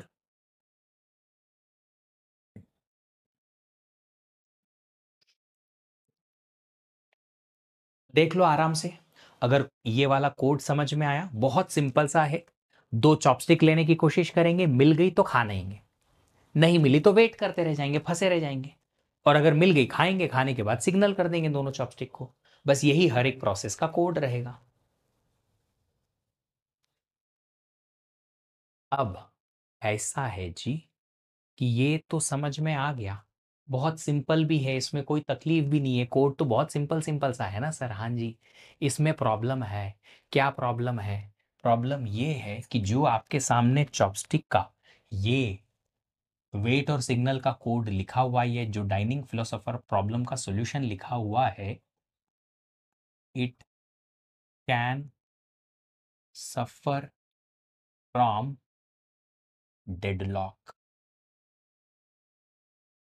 डेडलॉक की कंडीशन बन सकती है बॉस यहाँ पे।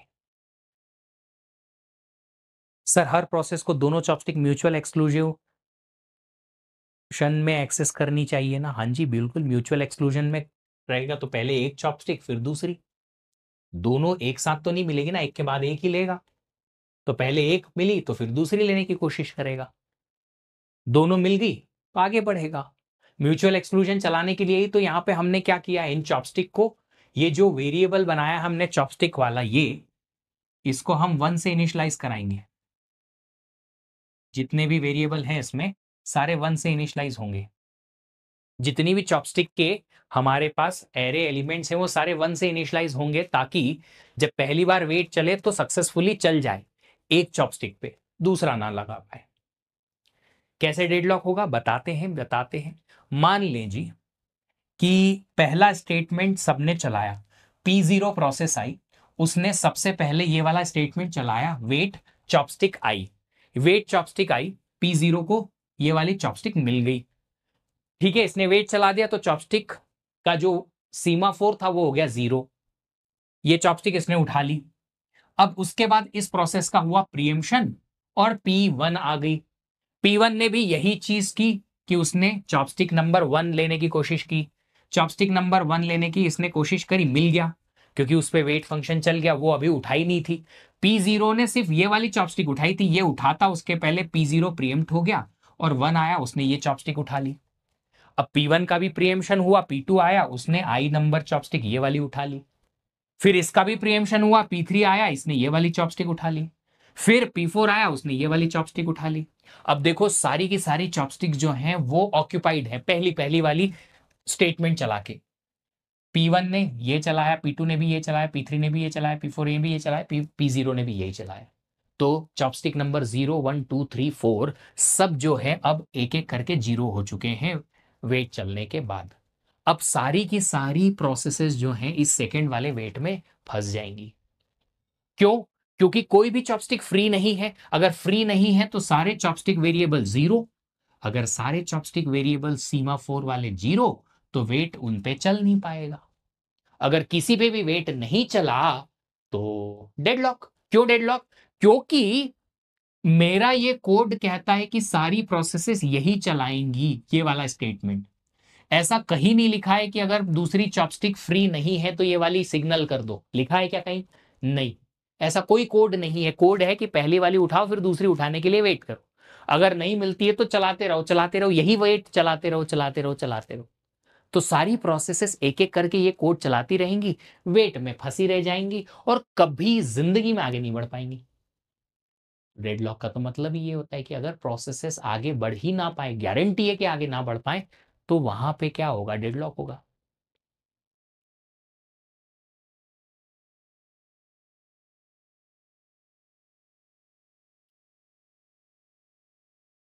तो हम क्या करेंगे, हम यहां पे डेडलॉक कैसे होगा ये लिखेंगे, इफ 1 by 1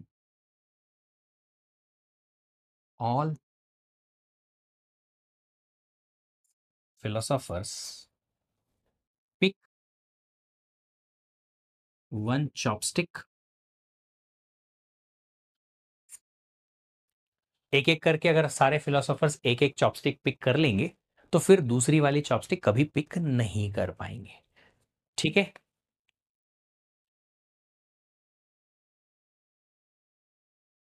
अब इसका सॉल्यूशन है। सॉल्यूशन क्या है? कुछ कुछ अलग अलग सॉल्यूशन है। पहला सॉल्यूशन है कि अगर हमारे पास के ही चॉपस्टिक हैं तो आप K-1 फिलोसोफर एक टाइम पे अलाउ करो। मतलब अल्टीमेटली इनका कहना यह है, पहला स्टेटमेंट का, कि जितने फिलोसोफर हैं उससे एक ज्यादा चॉपस्टिक रखो। अगर हमारे पास 5 फिलोसोफर हैं टोटल तो एक चॉपस्टिक अलग से यहां लगाओ, 6 चॉपस्टिक रखनी चाहिए। अगर 5 ही चॉपस्टिक हैं तो एक फिलोसोफर कम रखो। अगर एक चॉपस्टिक एक्स्ट्रा है या एक फिलोसोफर कम है, अल्टीमेटली एक चॉपस्टिक एक्स्ट्रा है फिलोसोफर से, तो होगा ये कि एक चॉपस्टिक हमेशा अवेलेबल रहेगी किसी एक फिलोसोफर के लिए, कोई भी एक फिलोसोफर के लिए। मान लो ये फिलोसोफर नहीं है साहब, अगर ये फिलोसोफर नहीं है तो ये वाली चॉपस्टिक इसके पास चली जा सकती है, ये इसके पास, ये इसके पास, ये इसके पास। ये वाली चॉपस्टिक फिर भी फ्री रहेगी। अगर ये फ्री है तो ये वाले भाई साहब इसको लेके खाना खाएंगे, खाना खाने के बाद कभी तो फ्री होंगे। अगर जब फ्री होंगे ये वाली चॉपस्टिक छोड़ेंगे तो इसको मिल जाएगी। ये वाली चॉपस्टिक ये वाले भाई साहब खाएंगे, ये वाली चॉपस्टिक छोड़ेंगे तो ये खा सकते हैं, फिर ये खाएंगे तो फिर ये वाली चॉपस्टिक छोड़ेंगे तो ये खा सकते हैं। अल्टीमेटली सारे फिलोसोफर कभी न कभी तो खाना खा ही लेंगे, डेडलॉक में नहीं फंसेंगे। तो अगर कम से कम एक चॉपस्टिक एक्स्ट्रा है या एक फिलोसोफर कम है टेबल पे तो हमारा काम बनेगा। पहला सॉल्यूशन। इसको ना मैं जब डेडलॉक एक्सप्लेन करूंगा मैथमेटिकली भी प्रूव करूंगा। I will explain you mathematically कि ये जो मैथमेटिक्स है उससे कैसे सॉल्व होगा। ठीक है, तो एक बात तो ये समझ में आ गई। दूसरा, a philosopher should only be allowed to pick their chopstick if both available at the same time. मतलब फिलोसोफर का ये जो वेट वाले स्टेटमेंट हैं दोनों एटॉमिकली चले। एटॉमिकली चले मतलब कि अगर दोनों की दोनों चॉपस्टिक पे वेट चल सकता है तो ही वो आगे बढ़ेगा, वरना नहीं। कोई भी फिलोसोफर जो है वो वेट तभी चलाएगा जब दोनों पे वेट सक्सेसफुल चले, अदरवाइज ना चले। अगर दोनों पे सक्सेसफुल चलेगा तो ठीक है, नहीं चलेगा तो ये वाली चॉपस्टिक भी नहीं उठाए वो। तो उस केस में क्या होगा? उस केस में ये होगा, देखो जरा फिर से इस डायग्राम पे आते हैं। डायग्राम पे आते हैं। ये वाली चॉपस्टिक और ये वाली दोनों फ्री हैं, इसने ये उठा ली। मान लो दोनों फ्री हैं तो इसने ये उठा ली, दोनों फ्री हैं इसने ये उठा ली, दोनों फ्री हैं इसने ये उठा ली। अब ये भाई साहब जो हैं वो इसको नहीं उठा पाएंगे। क्यों? क्योंकि ये वाली चॉपस्टिक ऑलरेडी ऑक्यूपाइड है, ये ऑक्यूपाइड है, ये भी ऑक्यूपाइड है, ये भी ऑक्यूपाइड है, ये भी ऑक्यूपाइड है। ये वाले भाई साहब को दिखेगा दोनों की दोनों मेरे लिए फ्री नहीं है, तो लास्ट वाला फिलोसोफर अब खाने के लिए ये वाली चॉपस्टिक भी उठाने नहीं जाएगा।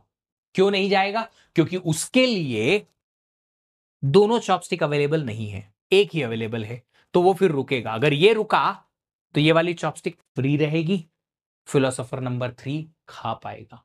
वो ये वाली छोड़ेगा तो ये खा पाएगा, ये वाली छोड़ेगा तो ये खा पाएगा, ये वाली छोड़ेगा तो ये खा पाएगा, ये दोनों छोड़ेगा, ये भी और ये भी, तो फिर ये वाले भाई साहब खा पाएंगे।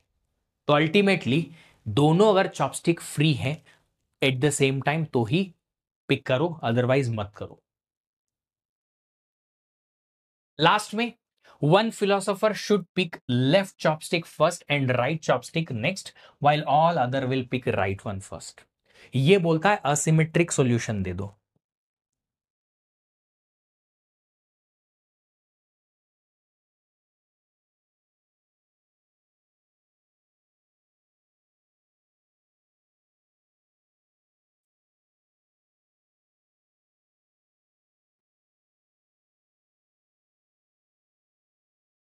एक फिलोसोफर ऐसा है जो उल्टी तरफ से चॉपस्टिक पिक करेगा, मतलब कि एक फिलोसोफर के लिए ये कोड जो है उल्टा हो जाएगा कि पहले ये वाली चॉपस्टिक फिर बाद में ये वाली। I explain. मान लो ये फिलोसोफर नंबर 4 जो है वो उल्टा करता है कि पहले राइट वाली चॉपस्टिक लेगा। ठीक है, तो आप देखो डेडलॉक कैसे बचेगा। ये वाला लेफ्ट से उठाएगा, ले ली इसने, ये वाला भी लेफ्ट से उठाएगा, इसने ले ली, ये वाला भी लेफ्ट से उठाएगा, ले ली, ये वाला भी लेफ्ट से उठाएगा, ले ली, पर ये पहले राइट से स्टार्ट करेगा। अगर ये बिजी है तो फिर ये भाई साहब जो है ये लेफ्ट वाली नहीं ले पाएगा। तो ये एक फिलोसोफर अगर उल्टा शुरू करे यहां से, तो कहीं ना कहीं वो ये वाली चॉपस्टिक जो है तब तक पिक नहीं कर पाएगा जब तक कि ये वाली अवेलेबल नहीं है। अगर ये वाली अवेलेबल है तो ये वाली पिक करेगा, फिर ये वाली पिक करेगा, नहीं है तो ये वाली पिक नहीं कर पाएगा। अगर ये पिक नहीं कर पाएगा तो ये 3 वाले को मिल जाएगी और अल्टीमेटली फिर खाना चलता रहेगा। तो अगर असिमेट्री लगा दी एक फिलोसोफर में कि वो दूसरी तरफ की चॉपस्टिक उठाने जाएगा, एक कोई फिलोसोफर, तो काम बन जाएगा कि एक फिलोसोफर अगर उल्टी तरफ की पहले उठाने गया, सीधी तरफ की बाद में, तो उसकी वजह से ऐसा है कि अगर उल्टी तरफ की चॉपस्टिक ऑलरेडी ऑक्यूपाइड है तो वो एक सिंगल चॉपस्टिक जो उसके लिए अवेलेबल है वो उसको पिक नहीं करने जाएगा और डेडलॉक बच जाएगा। फिर से समझाता हूं। 4 वाला ऐसा है जो पहले ये राइट वाली पिक करेगा, बाकी के सब लेफ्ट वाली पिक करेंगे। लेफ्ट वाली मतलब पहले वाली। तो इसने यही वाली पिक करनी है पहले, इसने पहले ये पिक करनी है, इसने ये, पर इसने लेफ्ट वाली नहीं, राइट वाली, ये वाली पहले पिक करनी है। एक फिलोसोफर जो है राइट साइड से स्टार्ट करेगा, बाकी सब लेफ्ट से स्टार्ट करेंगे। तो ये बैठा है भाई साहब, इसने लेफ्ट वाली ये पिक कर ली, इसने ये पिक कर ली, इसने ये पिक कर ली, इसने ये पिक कर ली। तो ये एक एक पिक हो गई। ये भाई साहब जो हैं वो राइट से स्टार्ट करेंगे यहां से, पर ये तो है ही नहीं ऑलरेडी, इसने ऑलरेडी पिक करी हुई है। तो फिर ये वाली जो चॉपस्टिक है अगर नहीं अवेलेबल है तो ये इसको भी पिक नहीं करेगा। पहले राइट से स्टार्ट करेगा फिर लेफ्ट। अगर ये अवेलेबल है तो इसको पिक करेगा, फिर इसको लेके जाएगा, है ना। तो इसका सिंपल सा मतलब है कि अगर ये अवेलेबल नहीं है तो ये वाला बंदा इसको भी पिक नहीं कर पाएगा। अगर एक फिलोसोफर ये वाली चॉपस्टिक पिक नहीं करेगा तो ये थर्ड वाला पिक कर लेगा, खा लेगा, आगे बढ़ जाएगा। तो कोई एक फिलोसोफर ऐसा है जो ऑपोजिट डायरेक्शन की, बाकी सब अगर राइट से पहले पिक कर रहे हैं तो एक लेफ्ट से स्टार्ट करेगा, और बाकी सारे लेफ्ट से स्टार्ट कर रहे हैं तो एक राइट से स्टार्ट करेगा, ताकि फिर असिमेट्री की होने की वजह से वो क्या ना हो पाए, डेडलॉक नहीं हो पाएगा।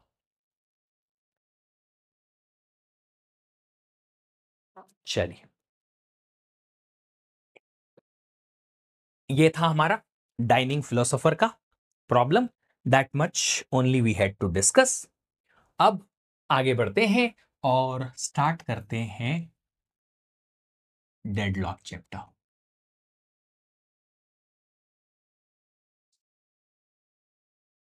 लिख दीजिए, लिखा तो है ये आ रहा,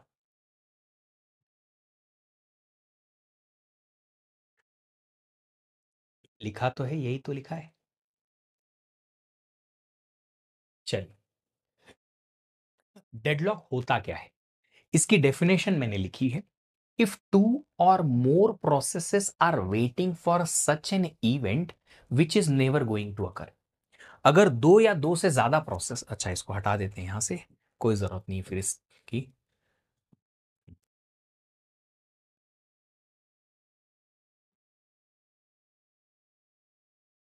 ठीक है, दो या दो से ज्यादा प्रोसेसेस एक ऐसी इवेंट के लिए वेट करती हैं जो कभी होगी ही नहीं, तो उसे कहते हैं डेडलॉक की सिचुएशन।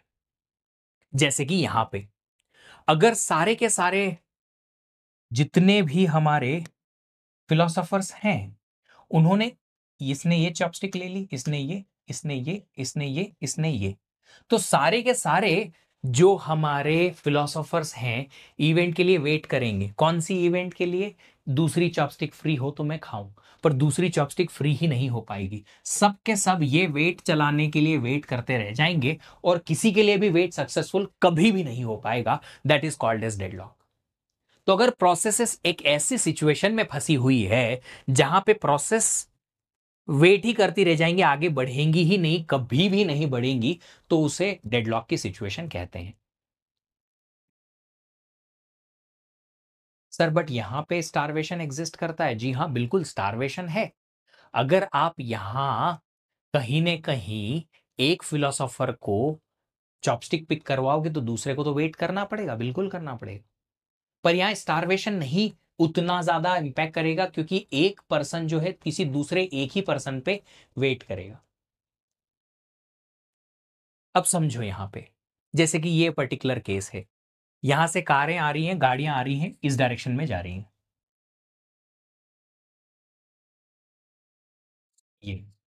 ये वाली कार इस डायरेक्शन में जा रही है, ये इस डायरेक्शन में, ये इस डायरेक्शन में। अब ये तो क्या है ना, एक बुक का डायग्राम है जो इंडिया के बाहर का सिचुएशन है। मैं इंडिया की सिचुएशन बनाता हूं। अगर ये सारी गाड़ियां आगे जा रही हैं, वो आगे नहीं बढ़ पा रही क्योंकि ये यहाँ पे गाड़ियां खड़ी हुई हैं। ये आगे नहीं जा पा रही क्योंकि यहाँ गाड़ियां खड़ी हुई हैं। ये आगे नहीं जा पा रही, ये गाड़ियां खड़ी हुई है। ठीक है, और ये आगे नहीं जा पा रही क्योंकि यहाँ गाड़ियां खड़ी हुई हैं। पर इंडिया में क्या है ना, यहाँ पे एक बाइक वाला ऐसे खड़ा होगा, एक ऐसे खड़ा होगा, ये एक ऐसे खड़ा होगा, एक ऐसे खड़ा होगा, ऐसे खड़ा होगा। साइकिल वाले खड़े होंगे तीन चार, चार पांच ऑटो वाले यहाँ खड़े होंगे, पांच छह ऑटो वाले यहाँ खड़े होंगे, तीन चार ऑटो वाले यहाँ घुस जाएंगे, दो तीन ऑटो यहाँ खड़े रहेंगे, एक बाइक वाला ऑटो वाला यहाँ बीच में घुसा पड़ा रहेगा। पैदल पैदल वाले कोने कोने से कहीं कहीं कूद कूदा के निकल जाएंगे, इसकी बोनट पे चढ़ के निकल जाएंगे, पर निकल जाएंगे। पर इंडिया में सिचुएशन ऐसी है कि आप इस गाड़ी को इधर भी नहीं ला सकते, कुछ कर भी नहीं सकते, पीछे भी नहीं आ सकते, है ना, अपने यहाँ तो वैसे ही रहता है। तो अब हुआ क्या, ये सारी की सारी गाड़ियां डेडलॉक में फंस गई। ये आगे नहीं बढ़ पा रही है, नो, ये आगे नहीं बढ़ पा रही है, नो, ये आगे नहीं बढ़ पा रही है, नो, ये आगे नहीं बढ़ पा रही है, कोई भी गाड़ी आगे नहीं बढ़ पाएंगी। डेडलॉक की सिचुएशन। ठीक है, एक डेडलॉक की सिचुएशन एक ऑफिस से बड़ी अच्छी सी जो है, वो बड़ी अच्छी सिचुएशन मेरे को पता चली थी एक एग्जाम्पल के थ्रू। मेरा एक बहुत अच्छा मित्र, बहुत गजब का कोडर, पर वो बहुत ज्यादा काम नहीं करता था ऑफिस में। आता था, ठीक ठीक काम करता था और वापस चले जाता था। मेरे को पता यार बहुत अच्छा कोडर है, इसको अच्छी से अच्छी टफ प्रॉब्लम दू सॉल्व कर लेता है, पर ये ज्यादा काम नहीं करता है। मैंने एक दिन उससे पूछा कि भाई यार तू काम क्यों नहीं करता है? बोलता है यार मैनेजमेंट मेरे को प्रमोशन और पैसे ही नहीं देते, तो मैं काम ही नहीं करूंगा। मैं मैनेजर के पास गया, यार इसको पैसा दो, काम करेगा ये। तो मैनेजर बोलता है जब ये काम करेगा तभी तो मैं पैसे दूंगा, काम ही नहीं करता ये। हो गई डेडलॉक। अब मैनेजर पैसे नहीं दे सकता क्योंकि वो काम नहीं कर रहा, और वो काम नहीं कर रहा क्योंकि मैनेजर पैसे नहीं दे रहा है। दोनों तरफ से फंसे हुए हैं, डेडलॉक हो गया। अब मैनेजर पैसे नहीं देगा क्योंकि ये काम नहीं कर रहा है, और ये काम नहीं करेगा क्योंकि वो पैसे नहीं दे रहा है, फंसे रहेगा, है ना। चल, अब यहां पर कितने लोग सिंगल हैं? अगम बाबू, अगली बार अगर इधर उधर की ऐसी बातें की ना, तो ऐसा धोबी पछाड़ मारेंगे, ऐसा धोबी पछाड़ मारेंगे कि फिर ऐसी बातें करोगे नहीं, है ना। जितने भी लोग सिंगल हैं कि डबल हैं कि ट्रिपल हैं कि चौपल हैं, क्या मतलब तुमको क्या करना किसी के सिंगल नहीं होने या होने से?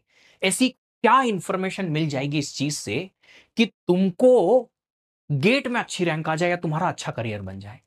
चलो मान लेते तुम्हारा करियर नहीं बनाना, तुमको तुमको करियर से कोई मतलब नहीं, गेट से कोई मतलब नहीं, तुमको पढ़ने से भी कोई मतलब नहीं, ठीक है। बाकी लोगों को मतलब है तो उनको पढ़ लेने दो, नहीं उनको भी डिस्टर्ब करेंगे, हम डूबेंगे दूसरों को भी डुबाएंगे। क्यों?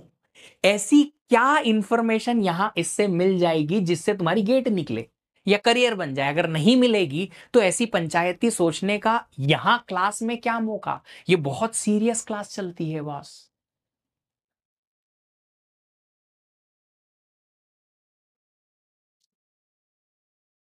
और एक बात बताओ रे, एक बात बताओ, तुम में ऐसी क्या क्वालिटी है, तुमने ऐसा क्या तीर मारा या क्या ऐसा झंडा गाड़ दिया कि तुमको कोई पसंद करे? एक बात बताओ, मतलब ऐसे ही जस्ट जनरली सोचना चाहता हूं, in the perspective of relationship, कि तुमने ऐसा क्या तीर मारा?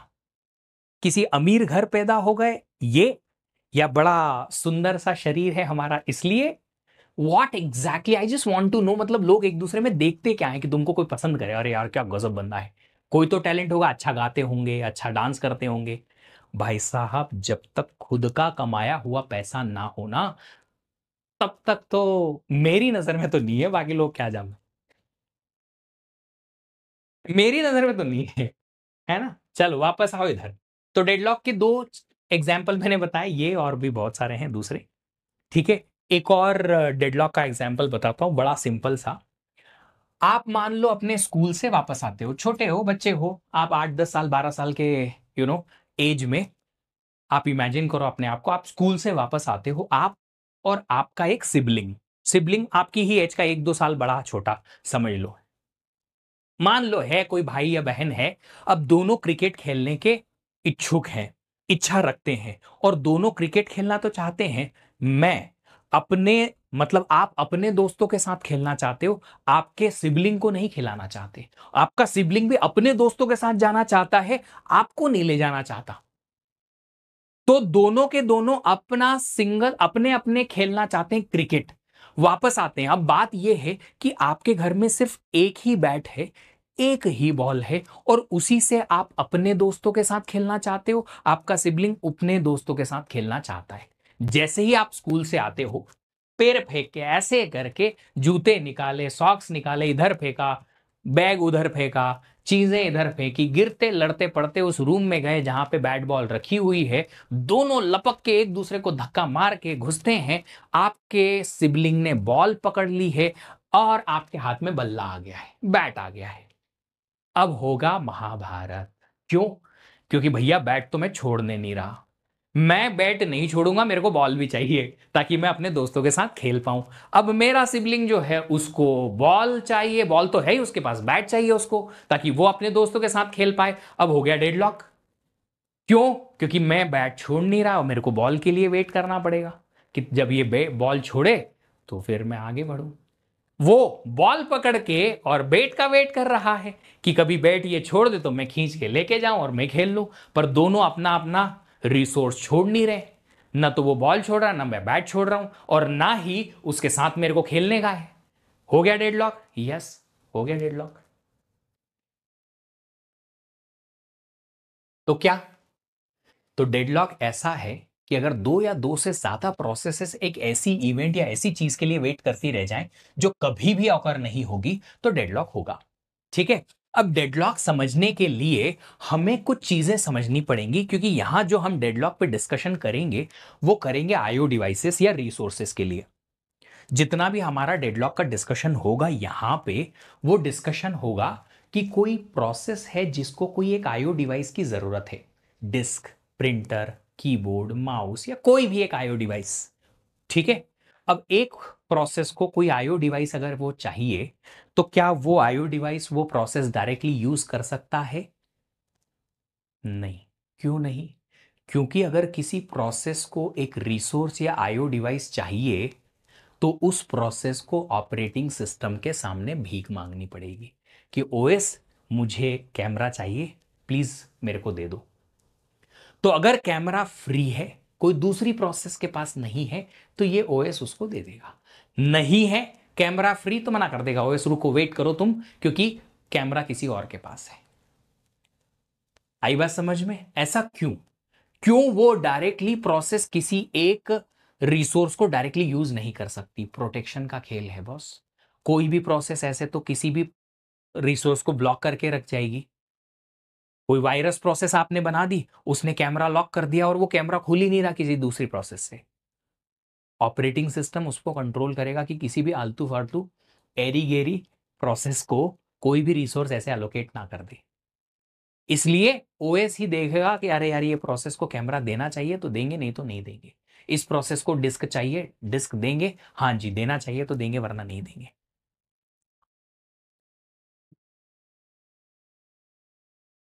ठीक है। तो क्या होगा यहां पे? यहां पे ऐसा है कि कोई भी प्रोसेस जो है तीन ऑपरेशंस रिसोर्स के लिए परफॉर्म कर सकती है। या तो रिक्वेस्ट करेगी, a process can request to OS to allocate a resource to it।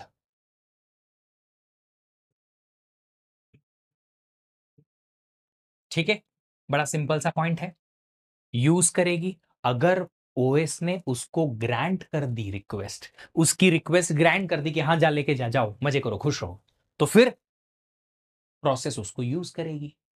अगर उसका काम खत्म हो गया तो प्रोसेस रिलीज कर देगी। अब एक और चीज है यहां पे जो लिखा नहीं है, वो है वेट।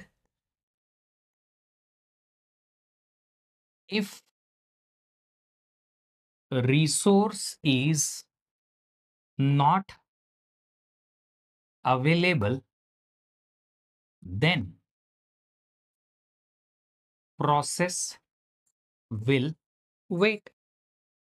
तो जब तक रिसोर्स अवेलेबल नहीं हो जाता प्रोसेस को वेट करना पड़ेगा कि जब वो रिसोर्स खत्म या अवेलेबल होगा तब इस प्रोसेस को मिलेगा. ये कुछ ऐसे ऑपरेशंस हैं जो किसी पर्टिकुलर प्रोसेस पे हो सकते हैं. अब कौन सा रिसोर्स किस पर्टिकुलर प्रोसेस के पास है ऑलरेडी यूज में अलोकेटेड, और कौन सा रिसोर्स के लिए कौन सी प्रोसेस वेट कर रही है, इसको दर्शाने के लिए या तो आप टेबल बना लो. कैसे कि एक पर्टिकुलर प्रोसेस है P1 जिसको अलोकेटेड है resource number 1, resource number 2, resource number 3, और ये वेट कर रही है रिसोर्स नंबर 4 के लिए. प्रोसेस P2 है जिसके पास रिसोर्स नंबर 4 है, ये वेट कर रही है R1 के लिए. P3 है जिसके पास रिसोर्स नंबर 5 है, वेट कर रही है R5 के लिए या R6 के लिए. ऐसे तो या तो टेबल फॉर्म में लिख लो या फिर इसी चीज को एक ग्राफ के फॉर्म में दर्शाया जाता है जिसे कहते हैं resource allocation graph. Resource allocation graph क्या कहता है कि कौन सा रिसोर्स किस पर्टिकुलर प्रोसेस के पास है यह दर्शाया जाएगा. ठीक है, कौन सा रिसोर्स किस प्रोसेस के पास है, इसके लिए ओएस जो है एक ग्राफ या एक पर्टिकुलर टेबल मेंटेन करता है. हम उसको ग्राफिकल फॉर्म में देखेंगे ताकि हमें पता चले कि कौन सा रिसोर्स किस प्रोसेस के पास है. ओके, ये हम देखते हैं कल. Resource allocation graph, resource allocation graph के बाद में डेडलॉक की नेसेसरी कंडीशंस और डेडलॉक से कैसे रिकवरी की जाए वो कल देखते हैं. टाइम जो है हमारा फिनिश होने आया है, हम उसको कंटिन्यू करेंगे ताकि हम उन्हीं टॉपिक को यूज कर पाए आगे की चीजें पढ़ने के लिए.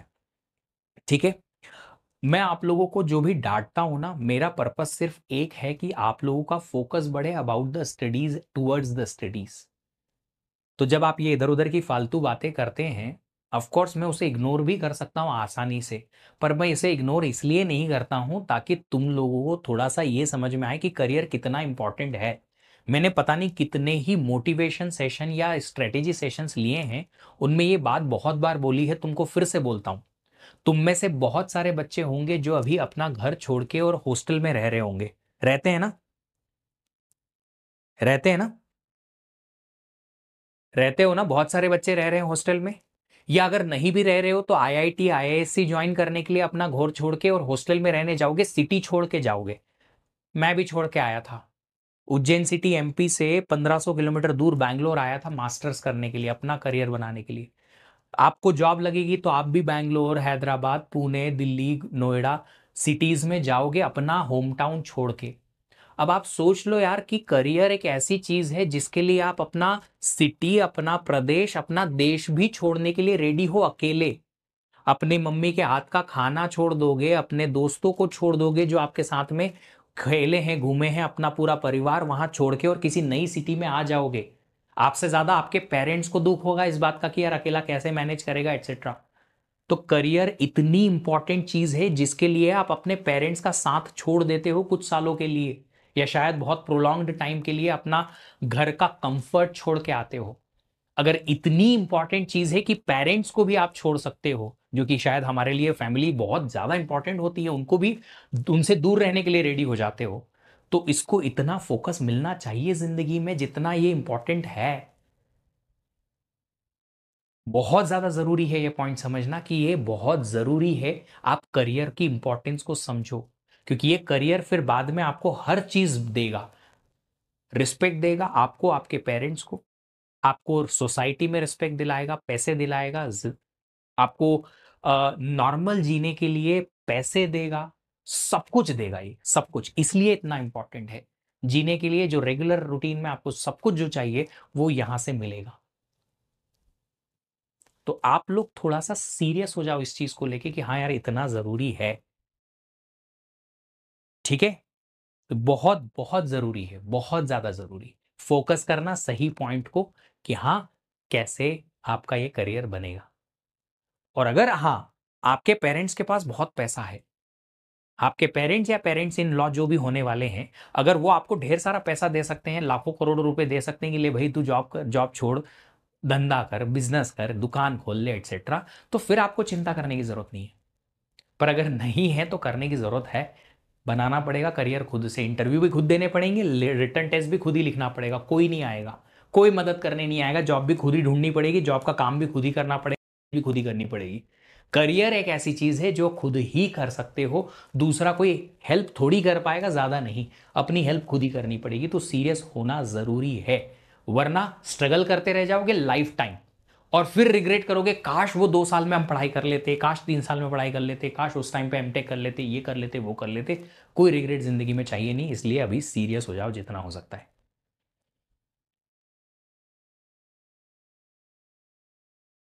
देखो अब जो बैच बीएम है उनका भी ये एक स्ट्रिक्ट मैसेज आया है कि इधर उधर की अगर बातें करोगे तो मैं तुरंत ब्लॉक करा दूंगा। अब याद रखना, टेस्ट बेटा मिलेगा, आप थोड़ा सा नीचे जाओ, स्क्रॉल करके या एक सर्च बार में लिखो, मिल जाएगा।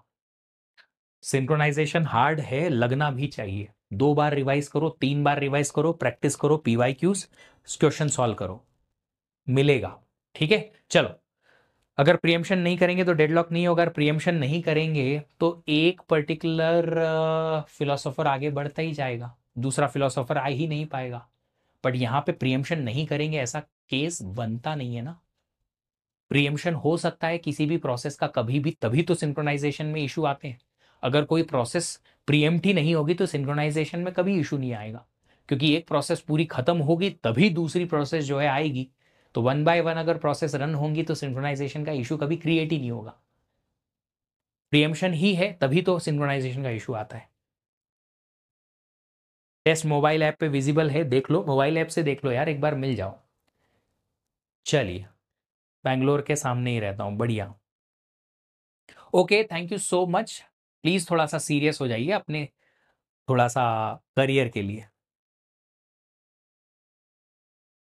फोक वाला देखो ऐसा है, फोक में प्रॉब्लम ये है कि कंपाइलर टू कंपाइलर आपके फोक का रिजल्ट चेंज हो सकता है।